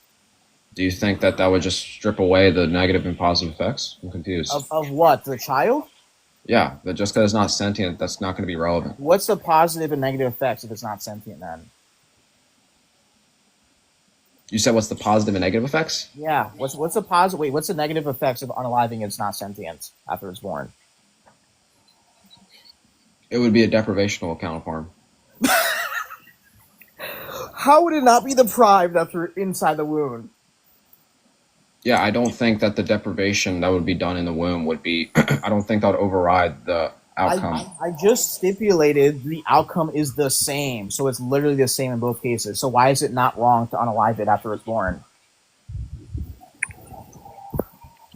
Wait, I'm not. So you're saying I don't even understand. So you're saying the negative effects. Let me clarify. After it's born, right? It's not sentient. Never's been sentient, right? And her unaliving the child, there is no psychological difference, right? It's the same as if she got the abortion in the first trimester. There's no difference. So you can't use the woman or the child in this case. So what would make this an immoral action? So just trying to see if I'm tracking her. So she's gonna have the same negative effects in utero than outside. She feels nothing. She feels nothing. She gets the abortion in the first trimester, feels nothing. She unalives a child as it's born, she feels nothing. Nothing. That's why I stipulated in this hypothetical. She'll feel nothing. And the child won't have any negative or positive effects either. No, because obviously it's not sentient. Can I say something about this would be like a contradiction, though, I feel like. No, it would not be it's not a contradiction. The contradiction is if you're saying it's wrong to unalive it after it's born, even though it meets the same exact criteria inside the womb, that's a contradiction here. Yeah, but the issue is it's going to be off of like an ontological predicate. So what is that? What? Yeah, it's going to be based off of like what it is of the being. So like when you say that the mom or the child isn't going to have harm, that's just objectively not going to be the case. Wait, I didn't say harm. I said psychologically. Wouldn't it be psychologically? There would be no negatives because it's not sentient. I never said anything about harm. Yeah, there would be harm present though. Like that's just going to be. There would be harm inside the womb too. What are you talking about? And I said that the harm is not going to be. It's not going to be relevant to the harm or the positive effects and the negative effects. I literally stipulated in this scenario, the woman feels nothing unaliving the child. Yeah, that's not going to be the case though. So like you're just kind of like. Wait, I just stipulated in a hypothetical. Why are you changing a hypothetical? Yeah, that's just going to objectively not be the case. That's like a contradiction. Wait, I just stipulated in the hypothetical. She feels nothing. Wait, you don't think women throw their babies in dumpsters and don't care? Well, they might not care in the sense of that, but it's going to cause more overall harm. That's what I'm saying. So, like, they might not care in the sense of, neurologically or mentally. How do you know that? Like, they don't care. They threw away the baby in the dumpster. They don't care about the child. Okay, that's just okay. So yeah, there's a whole difference between that, but I don't know how that's like not. Dude, you clearly don't understand hypothetical I gave you. In this scenario, she feels nothing unaliving the child. Nothing. In the same case in the first trimester, this is very easy to understand, right? And the child has never been sentient yet, but it's going to be sentient in 20 minutes, right? So it's not going to be negatively harmed or negatively affected because the child's obviously never been sentient. So if you're saying deprivation, yeah, it would also be deprived as well. And the woman getting the abortion in the first trimester would feel nothing, just like unaliving it after it's born. She would also feel nothing. So you're just special pleading. So the innocence then would override those things. You admitted that it's also innocent inside the wound. What are you talking about? And I said that the innocence wouldn't override the effects. That's still pleads to a location. It's innocent inside the womb too. It literally meets all your criteria. It's innocent, right? The woman would feel the same amount of psychological harm because she feels nothing at all. And also both beings are not sentient and never have been sentient. Yeah, so the difference though is that the innocence is going to be the type of thing that's going to override the effects of what's going to happen. So yeah, so it would also be innocent inside the wound. So that's why it would be wrong to unalive it in first trimester. And then I said that the positive and negative effects would override the innocence. I stipulated it that there's none. That stipulated that she doesn't care. She feels nothing. Nothing. She feels nothing? Yes. She doesn't care. She doesn't care. Yeah, he's literally said that like 8 times. So many times. Like this entire time he's been saying that. Yeah, I'm not understanding what he's like referring to there. She does not care. There is no negative effect. She feels nothing after it. He's saying like, and just like so when she has the abortion in the first trimester, she feels absolutely nothing. Okay. Like no remorse, no guilt, no nothing. And the child that she aborted was still innocent. And according to you, that innocence did not override that or whatever she felt or whatever in that specific moment. So if you have a case where a child outside of the womb is not sentient but will be sentient in 20 minutes, the mother wants to unalive it, it's not going to negatively impact her in any way, shape, or form. Just like the comparison to the woman who had the abortion, it did not affect her at all. Why can't she do this? So yeah, that's just like a really big deep moral question. Like that's like you're just removing all of the suffering and the loss and the consequences, and you're basically just asking me would it still be wrong? Wait a minute, you're saying deprivation. All right, so you're saying deprivation, right? Is why it would be harm. Yeah, it would also be deprived inside the womb too. Like, what are you talking about? So it meets literally all of your criteria to be an immoral action. I mean, it removes all of them, right? So I don't see why it would not be wrong to unalive this being outside the womb. And I stipulated all the things that you care about. So the being, okay, so yeah, but you're just removing all the negative things. And then you're asking me, is it still wrong? Like, yeah, I'm asking you, is it wrong to kill it? I would say yeah. Why? Yeah, it's just going to be based off of I don't think that there would be there's no reason. You took away everything that would possibly make it, like you said that you took away the positive and negative effects. And that it's innocent. We took away everything that you cared about. So why can't we kill it?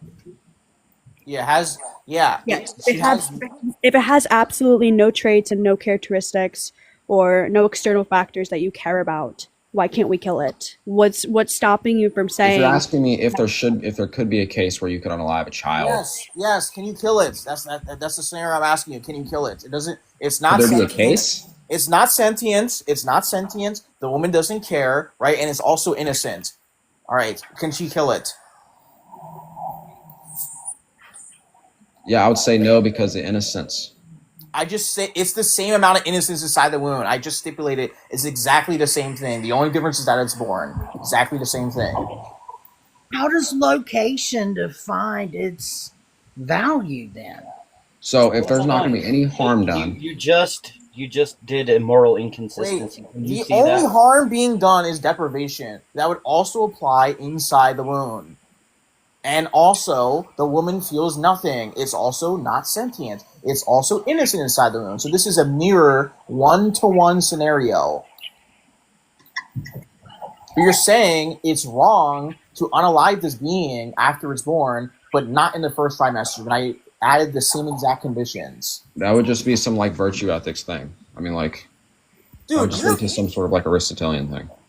Okay, why would it be wrong? Why would it not be wrong in the first trimester? Because that wouldn't even go down a virtue ethic path. How so? Explain how. Yeah, it's gonna be based off of like a consequentialist thing. So like calculus. So it's obviously going to be the case that the mother, or in grape at least, the mother aborting her rape child is going to lead to more positive benefit than negative benefit in some cases, right? So in virtue ethics, that wouldn't even be comparable, because a virtue ethics for that. You've made that argument several times, but you haven't supported it. I already stipulated there is no positive or negative utility. If you're asking me if there could, so if you're simply put, if you're asking me if there could be a case where you're going to alive a child, like in any possible scenario, sure, there could be like a possible scenario. In the scenario I gave you. The scenario you gave me? Yes. Oh, I also stipulate that they're literally the last two humans on Earth, so you can't use utility or positive utility to society, because they're literally only two human beings left. So I'll just add that too.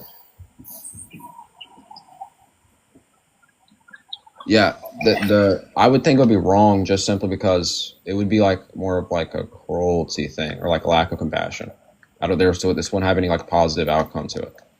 How would it not be compassionate to unalive this being in the first trimester when it has the same exact conditions after it's born?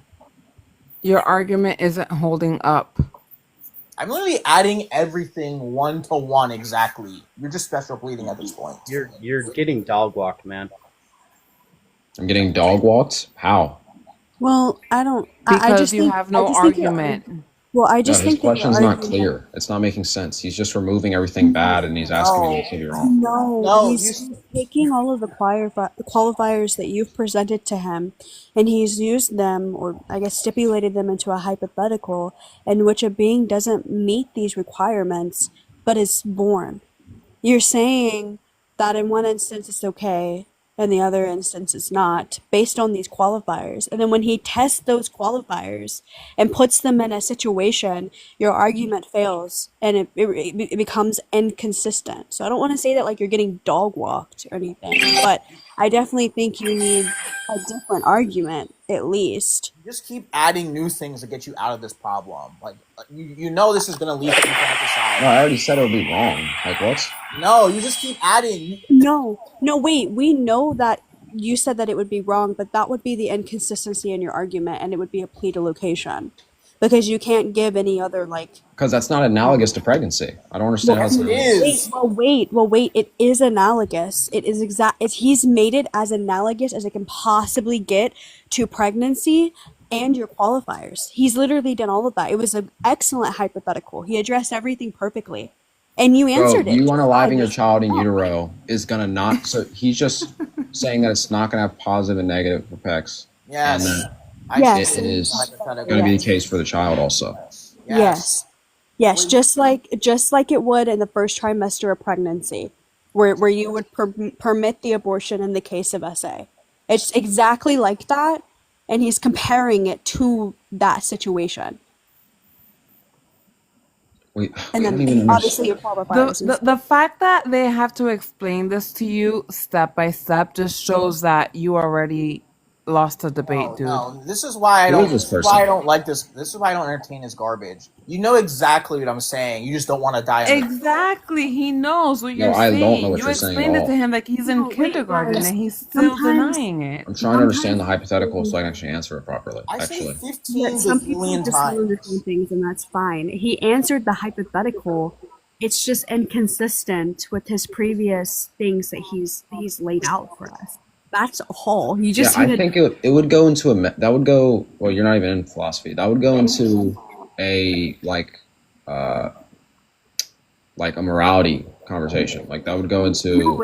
it literally just it's the law of non-contradiction. It's literally what? It's just a that would be wrong based off of a set of morals I have. That wouldn't be wrong. You never mentioned any of these things from the beginning.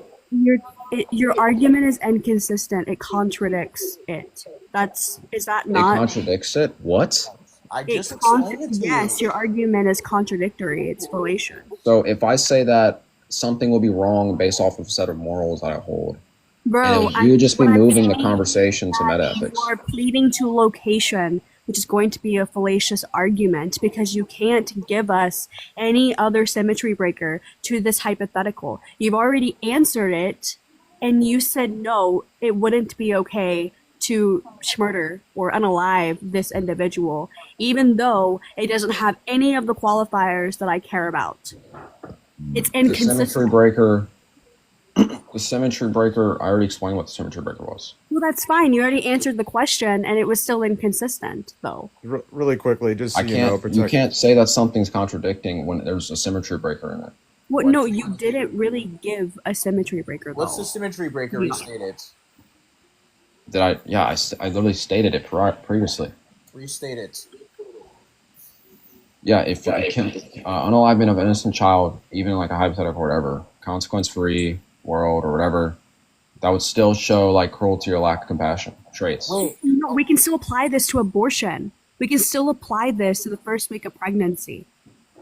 That's not what you're doing. That wouldn't be the case though. Like, so when you say that you're going to apply that, that's not going to show cruelty or lack of compassion because there's no cruelty or lack of compassion being done. How is killing your child not showing cruelty or a lack of compassion? I literally stipulated everything. The last two human beings on Earth is innocence.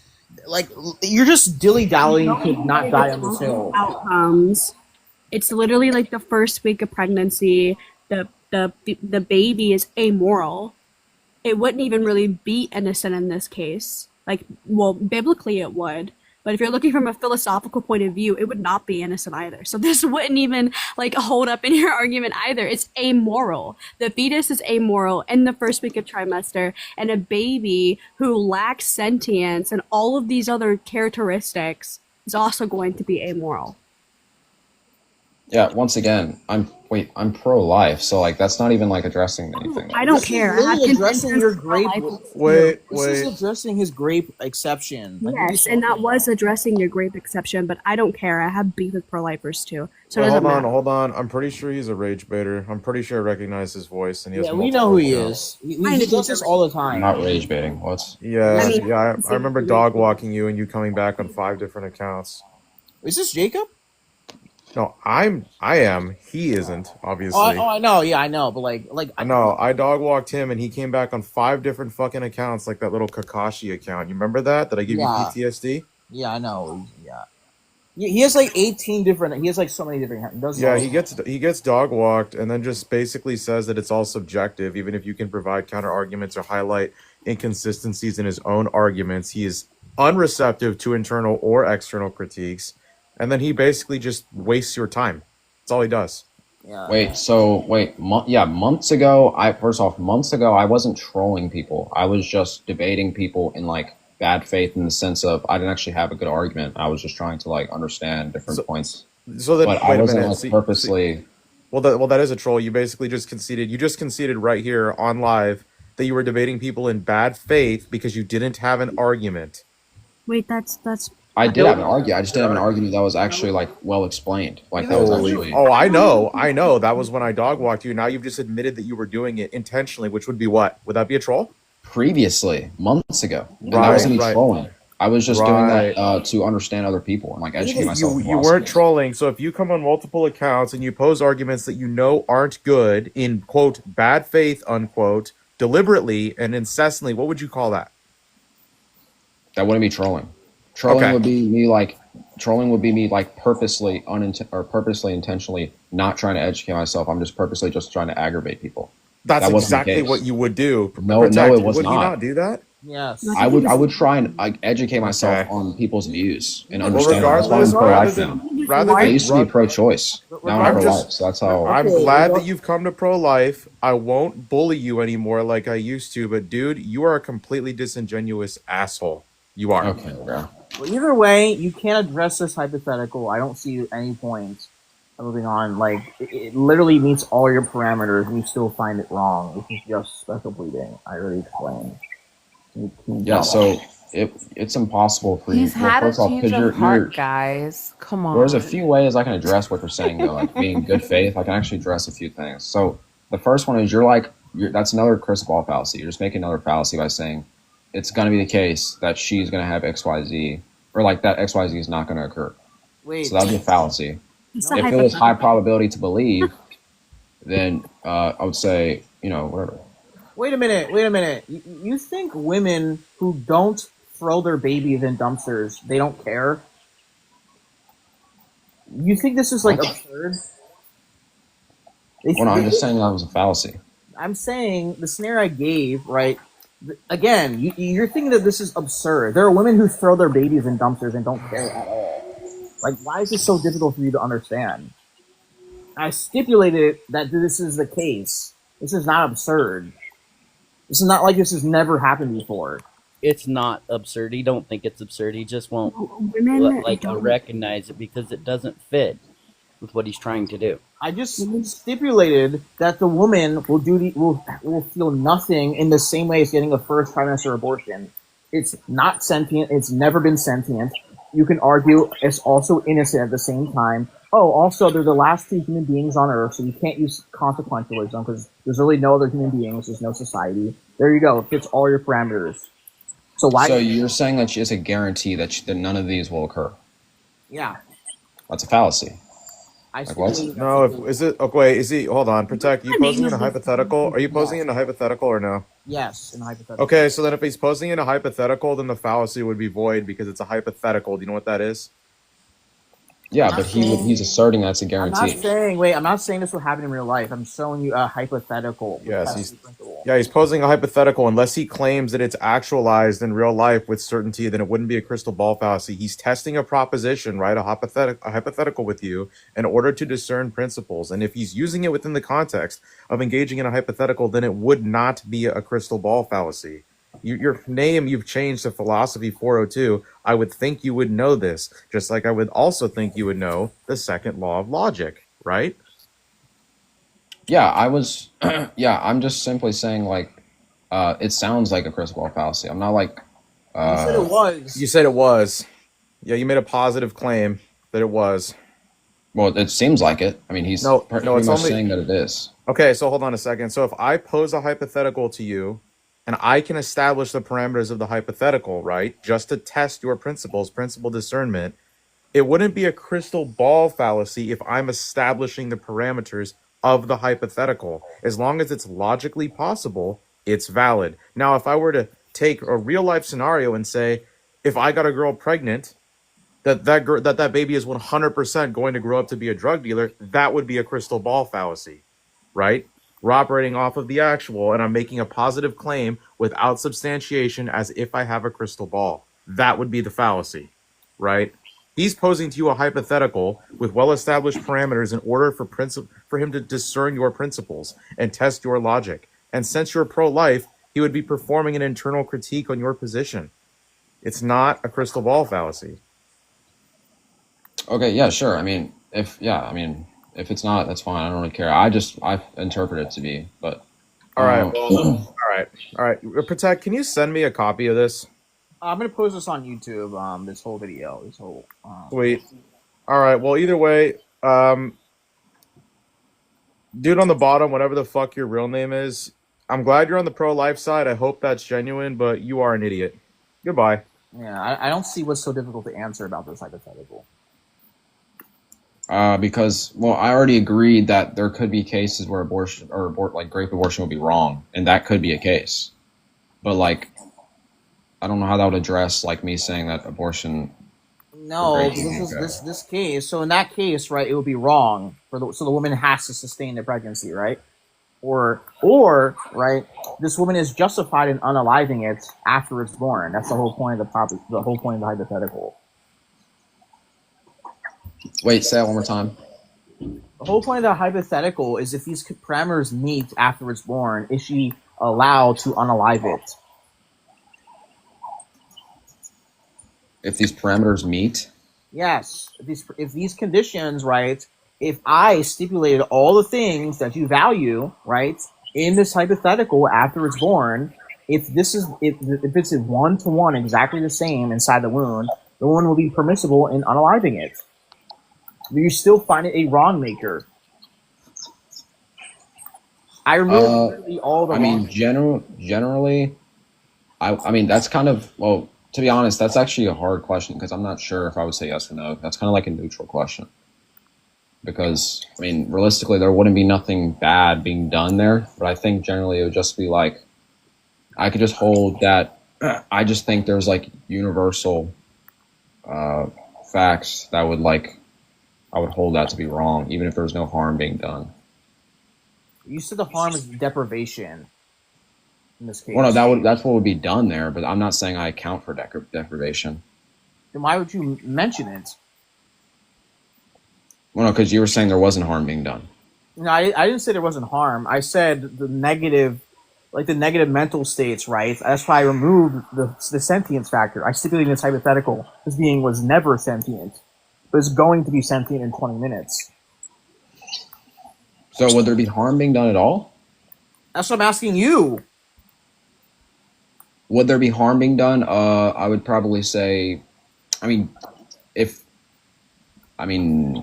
not sure. I mean, I would say yes and no.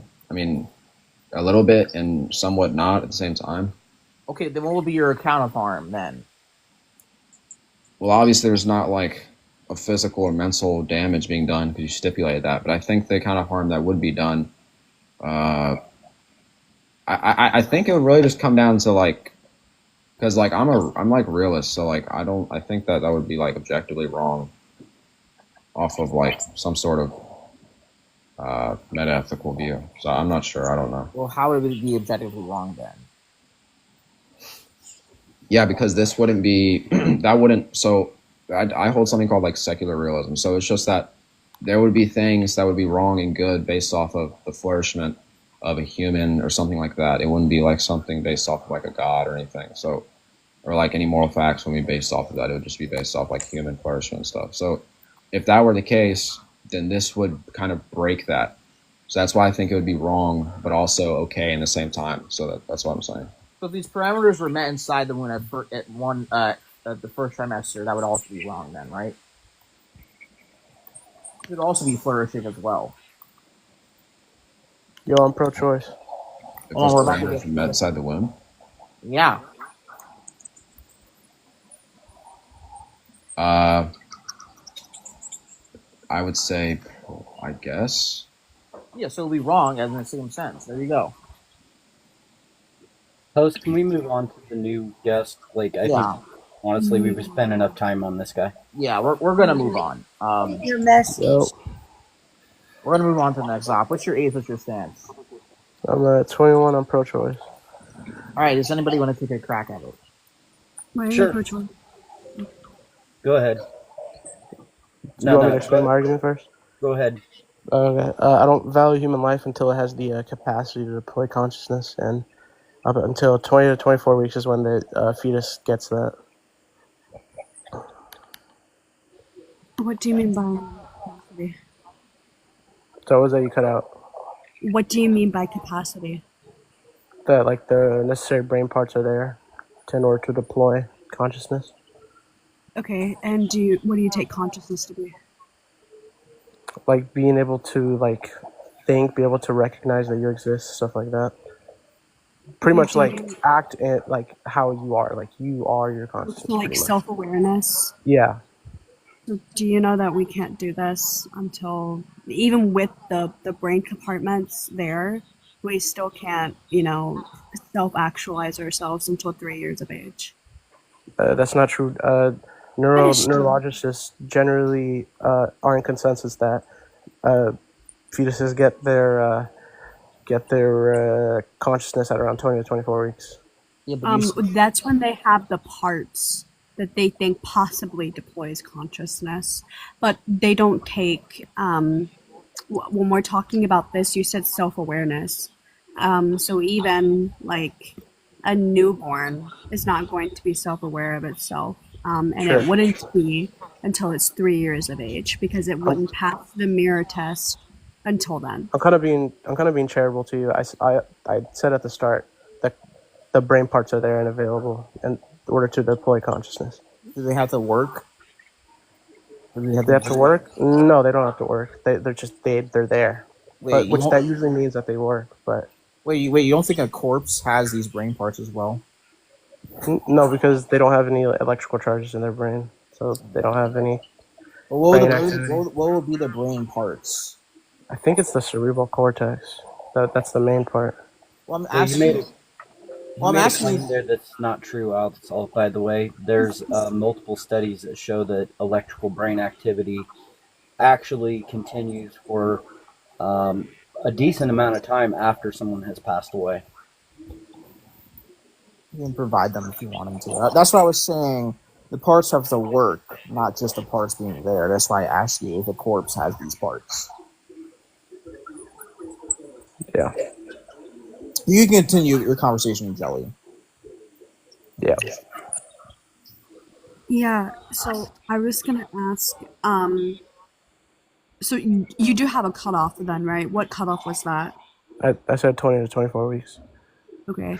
And it's consciousness, self-awareness. Okay, but you did understand like my point before that, like typically, like scientifically, it has been proven that they don't pass a self-awareness mirror test until 3 years of age.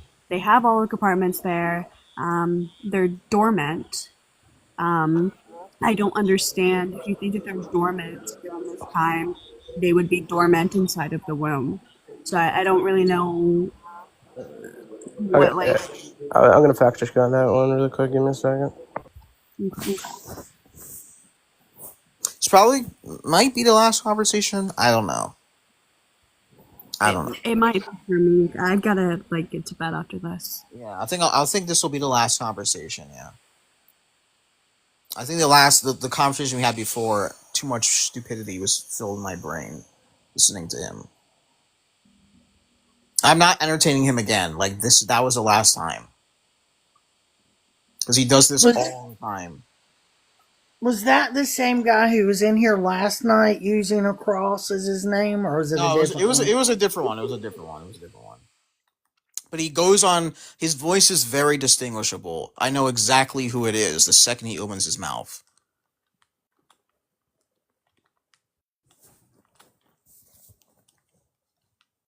The next time he joins, I'm just going to drop him. I'm not going to entertain his stuff. I sent him a message. I actually want to know how he sees himself as pro-life. Yeah, I don't get the grave exception. I don't think people who do that are, but that's a story for another day. I would argue that he is actually pro-choice with exceptions. That does exist. Yeah, I would say that too, but a lot of people get upset but I don't really care. Either way, this is going to be the last conversation. My brain can't take any more. That stupidity. I'm right there with you. I literally laid it out for him 100 times. He wasn't getting it.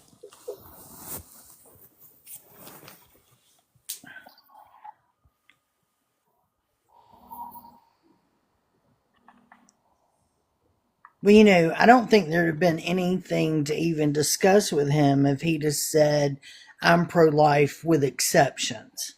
I mean, there are a lot of people out here that are pro-life with exception. Well, he did say that. He was the only op he had, so I might as well Yeah, I mean, I still have consensus with him either way. Yeah, same thing. Even if he wasn't the only op, I'm still gonna talk about those exceptions because I don't believe in exceptions. Yeah, me either. All right, we will wait for this guy to return. I'm not accepting any more requests. Like I said, this is the last conversation. I mean, I hope he pops back in for at least a second, because if he's teacup for too long, he's gonna drop. Yes. So if you're hearing us, son, there, you might just pop back in just for a second so you don't drop.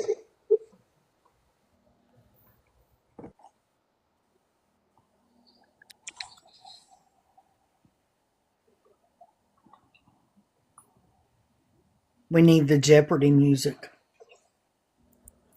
Someone could play if they have a. I think he was trying to fact check the claim. I forget what the claim was specifically. I honestly forget. You know, I found it interesting that at the very end of that, he was basically saying, "Oh, I'm just trying to learn and everything," and yet, you know, he was bad faith because, like, if you're just trying to learn, okay, I mean, I think you should change your stance, but if you're not going to, so loud, bro. Let's lower that down. Lower that down. Oh my goodness. anyways, I was saying, I think if you're doing this to learn, then you have to be at least willing to say, okay, my argument's crap, I need to go redo my argument and come back with a better argument, which he was just absolutely refusing to do. Well, here's the thing, right? If you're willing to learn, don't be snarky about it and don't be rude about it. Like, exactly. If you're willing, like, he just does this stuff to debate for fun. I don't think he actually cares about the issue. He's not actually willing to be here to learn. He's just a LARPer. He just LARPs both positions.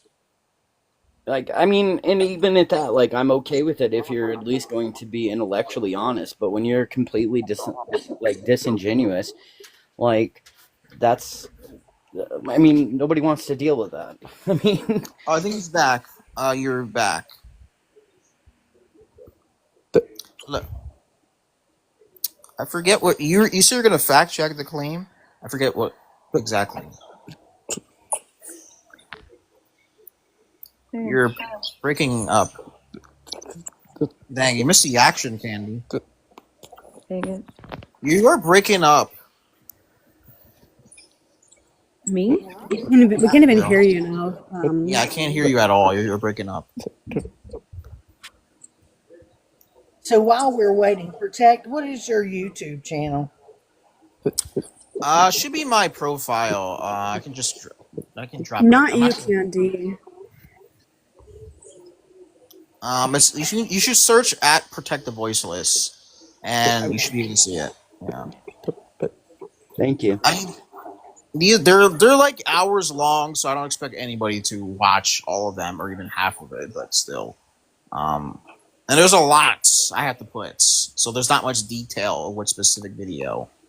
So while we're waiting for him to return, Protect, like, honestly, the reason I said that is I'm still learning, like, all the terms and things of how to debate and everything, and like, if I have a bad argument, I will concede that I have a bad argument, and then I will go and actually argue better.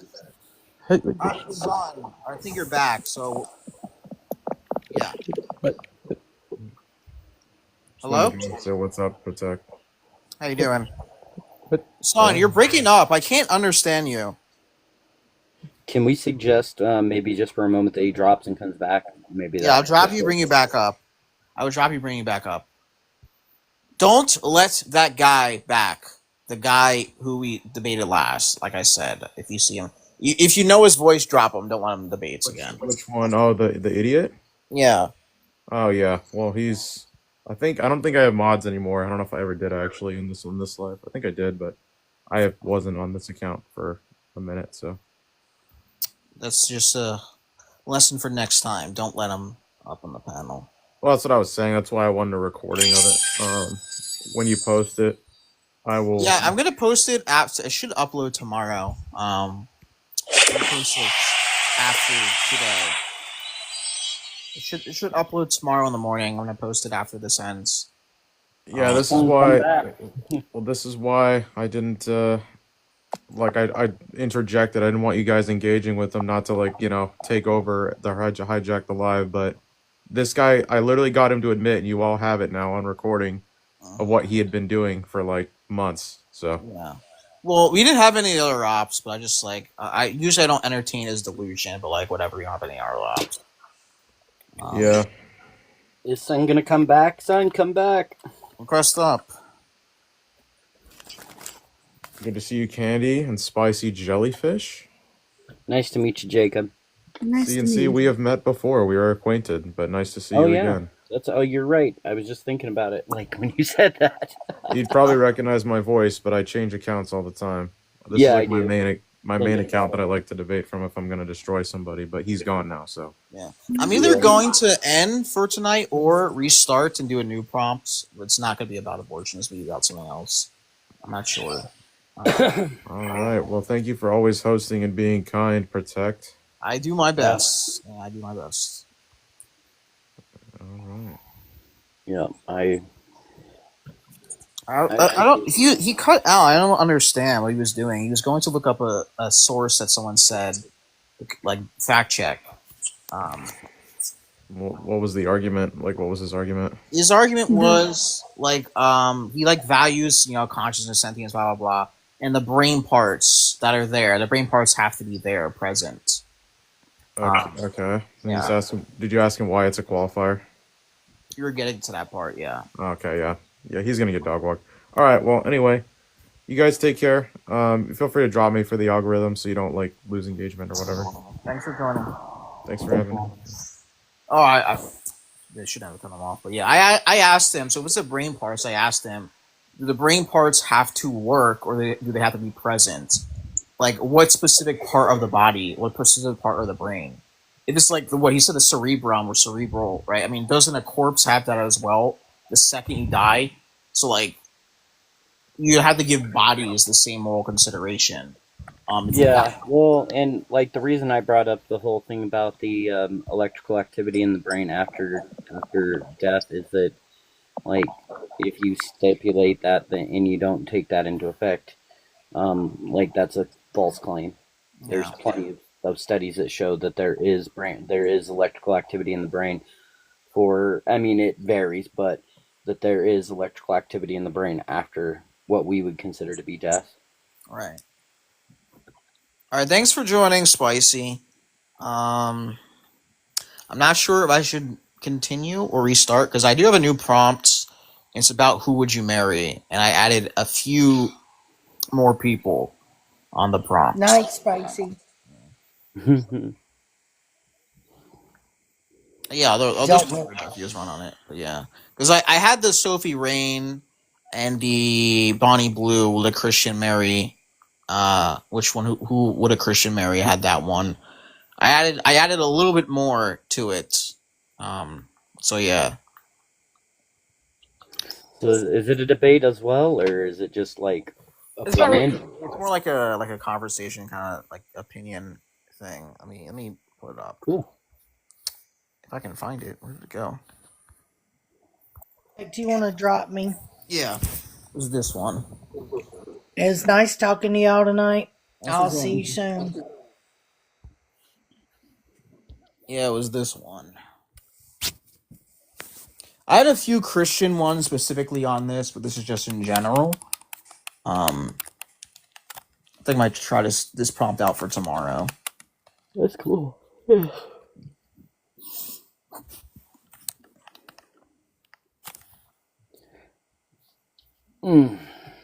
So yeah, and I'm learning the difference like right now between conversational debate and actually like you would do in like at school when you do debate. So yeah, when it's just a conversation, you don't have to be like super pressed onto people, like just a normal conversation. When you're in debate, you gotta come ready. You don't want to make claims that you cannot back up and stuff like that. You got to look out for those fallacies. Be ready to call those fallacies out and things like that. So yeah, just really watching and learning. You should have heard me earlier, like right before I came on here. I was debating atheists as usual, and never goes too well for them, as you've kind of seen. I don't know how many of those of you can watch, but right before I came here, there was this guy. I don't even know. It's just the conversation went on, and it was so stupid. The stupidest part was he claimed God is just a figment of the imagination. I asked him what his argument for that was, and he kept just like literally just not answering. I can't even I blocked it out of my So, head. like he did, the sky is blue because the sky is blue.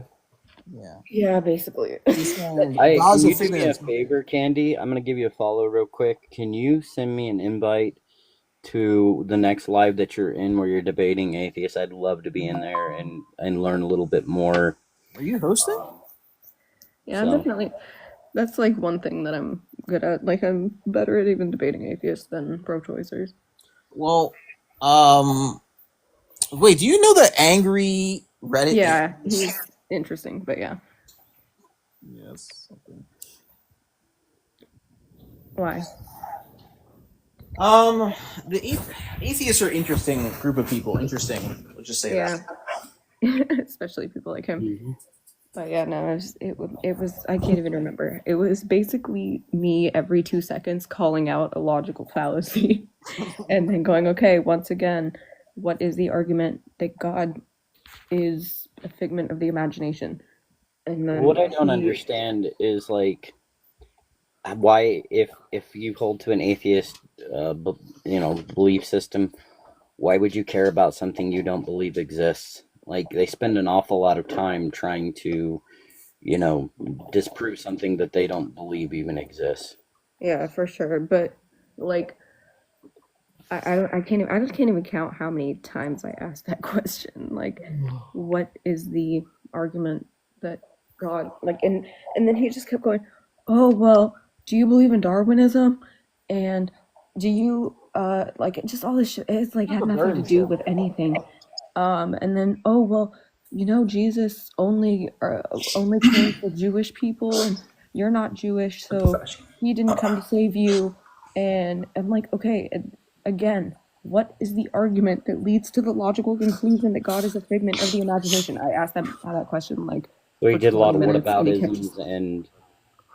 Yeah, I'm like false analogy, vacuous truth, burden shifting, proof by assertion. Like it was like every 2 seconds. I'm like, dude, just answer the question. Do you debate other Christians? Well, before I get to the person in the bottom left, do you debate other Christians?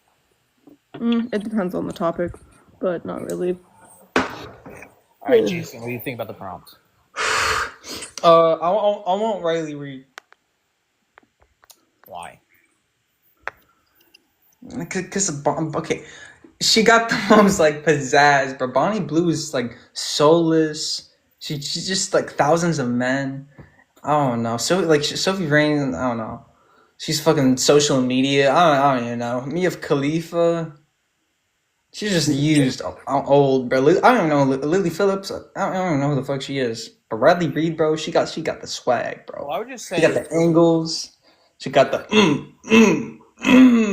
I would say Sophie Rain is the least bad out of all 5 of them. Oh yeah, 100%. Riley Reid's number 1. But morally, in my view, Sophie Rain would probably be the least bad. I mean, again, it's not really saying much. Nah, Candy, you kind of bad, bro. Oh dear. My new name is Bro.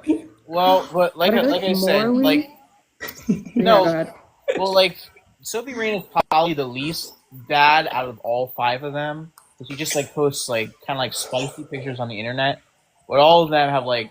Nigga, I don't know like that, bro. You a gooner, bro. Well, as I was saying, you're exposing yourself, bro, on live. Your own live. No, wait. This is from her accounts. Like this is what she describes herself, right? And I mean, Bonnie Blue is obviously the worst out of all of them.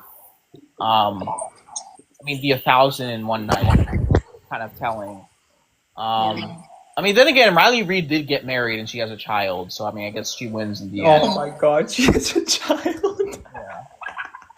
Oh dear. I guess that's one leap for some time. I guess.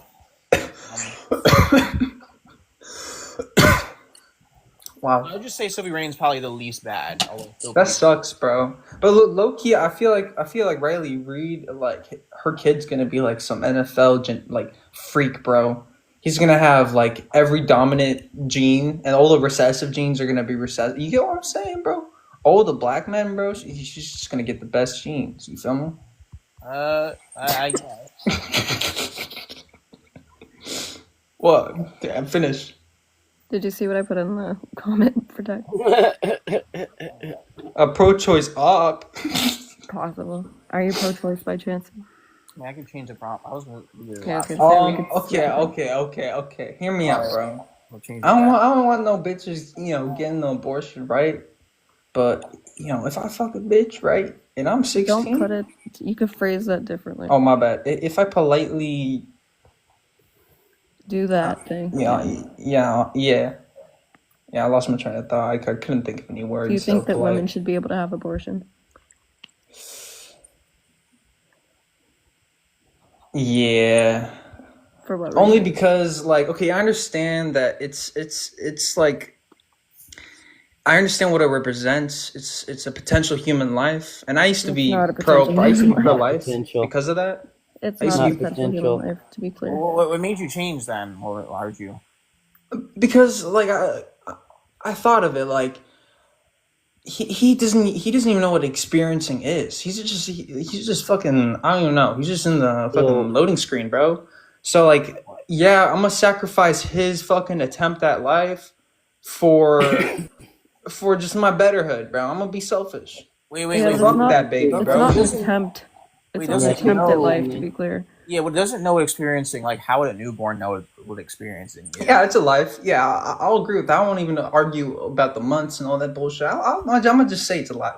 Fuck that life, bro. Me over that potential so if sentient thing experiencing child, experience. Me, so there's a 100%. child outside of the womb, and it's your betterment or theirs. You would unalive that. Yeah, but he ain't my child.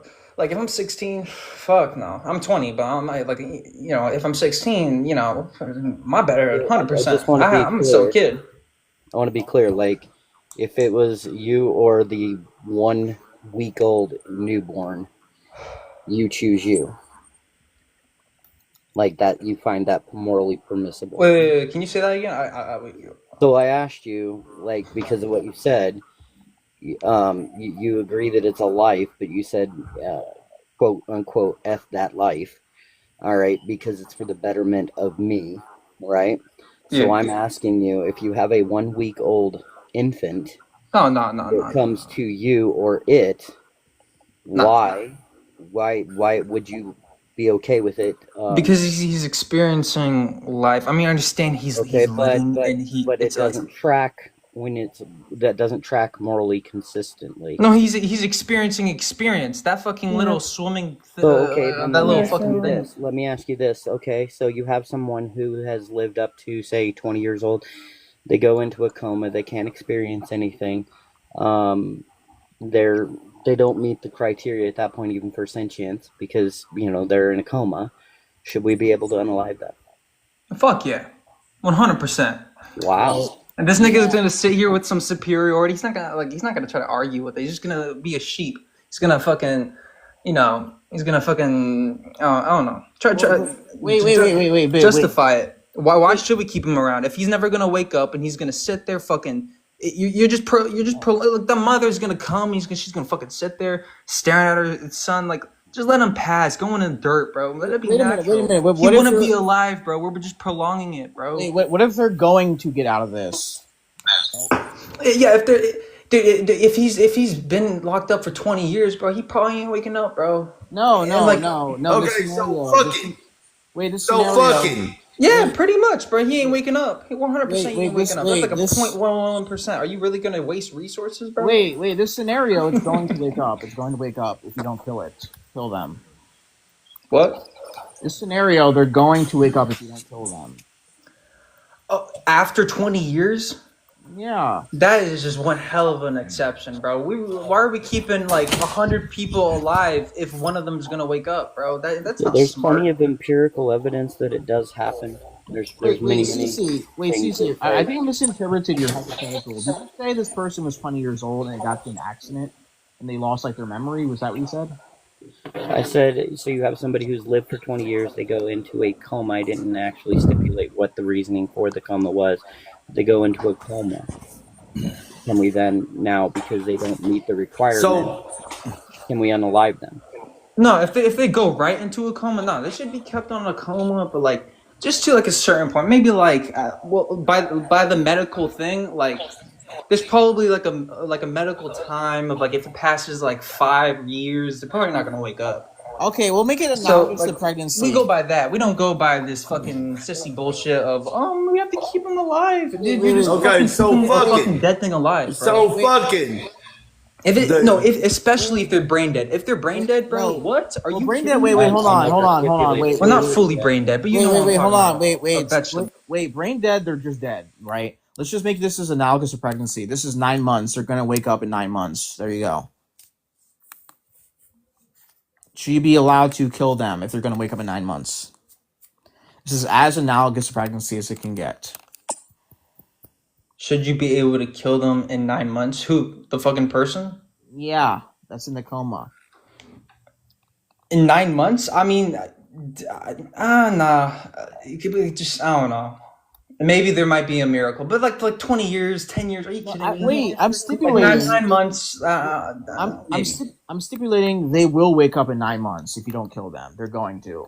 I mean, I understand what you're trying to do. You think you're being clever. It's not clever. It's a question. Clever, yeah. It's no, you're trying to literally testing. It's literally testing your moral consistency. So if somebody in a coma, the thing is, he's experienced. He has had family members loving him his whole life. That baby is just like it's not even a baby. It's a pre-baby. He's not even a baby. It's a baby in the womb, but he hasn't even experienced experience. He doesn't know what life is. Okay, we hear. So I'm just. But not like a baby. Okay. So I'm just gonna change the hypothetical then. Everybody who they knew, the person in a coma, everybody who they knew is dead. So now what? I mean, how long is he in the coma for? If it's early, 9 months. Yes, everybody they knew died within those 9 months. Somehow they died. Let's just say that. I mean, up to the doctor, because he can't defend. He can't make decisions for himself. So just fall on the doctors, and the doctors will just decide. Did you just say it's up to the doctors? I mean, no, I'm talking about like the doctors. They have like research. They know exactly like what month is like. Listen, you're not what listening. there's hope. Yeah. Listen, you're not listening. I don't know if people normally wake up after 9 months. That's fine. It doesn't matter. It doesn't matter. Like you said, the doctors do research. They know things, etc. If the doctors know that this person's going to be fully fine and healthy in 9 months, should they be able to pull the plug on this person? Yeah, I'm gonna be honest with you. I'm on the toilet right now and I'm high and I just forgot everything you said. And my memory's... That gives me more reason to drop you. Yeah. Wow. Yeah, I knew it wasn't really gonna go anywhere, but yeah, the question was, I don't even know if he's still here, but like the question was just, if doctors know that a coma patient will wake up and be fully healthy in 9 months, should they pull the plug?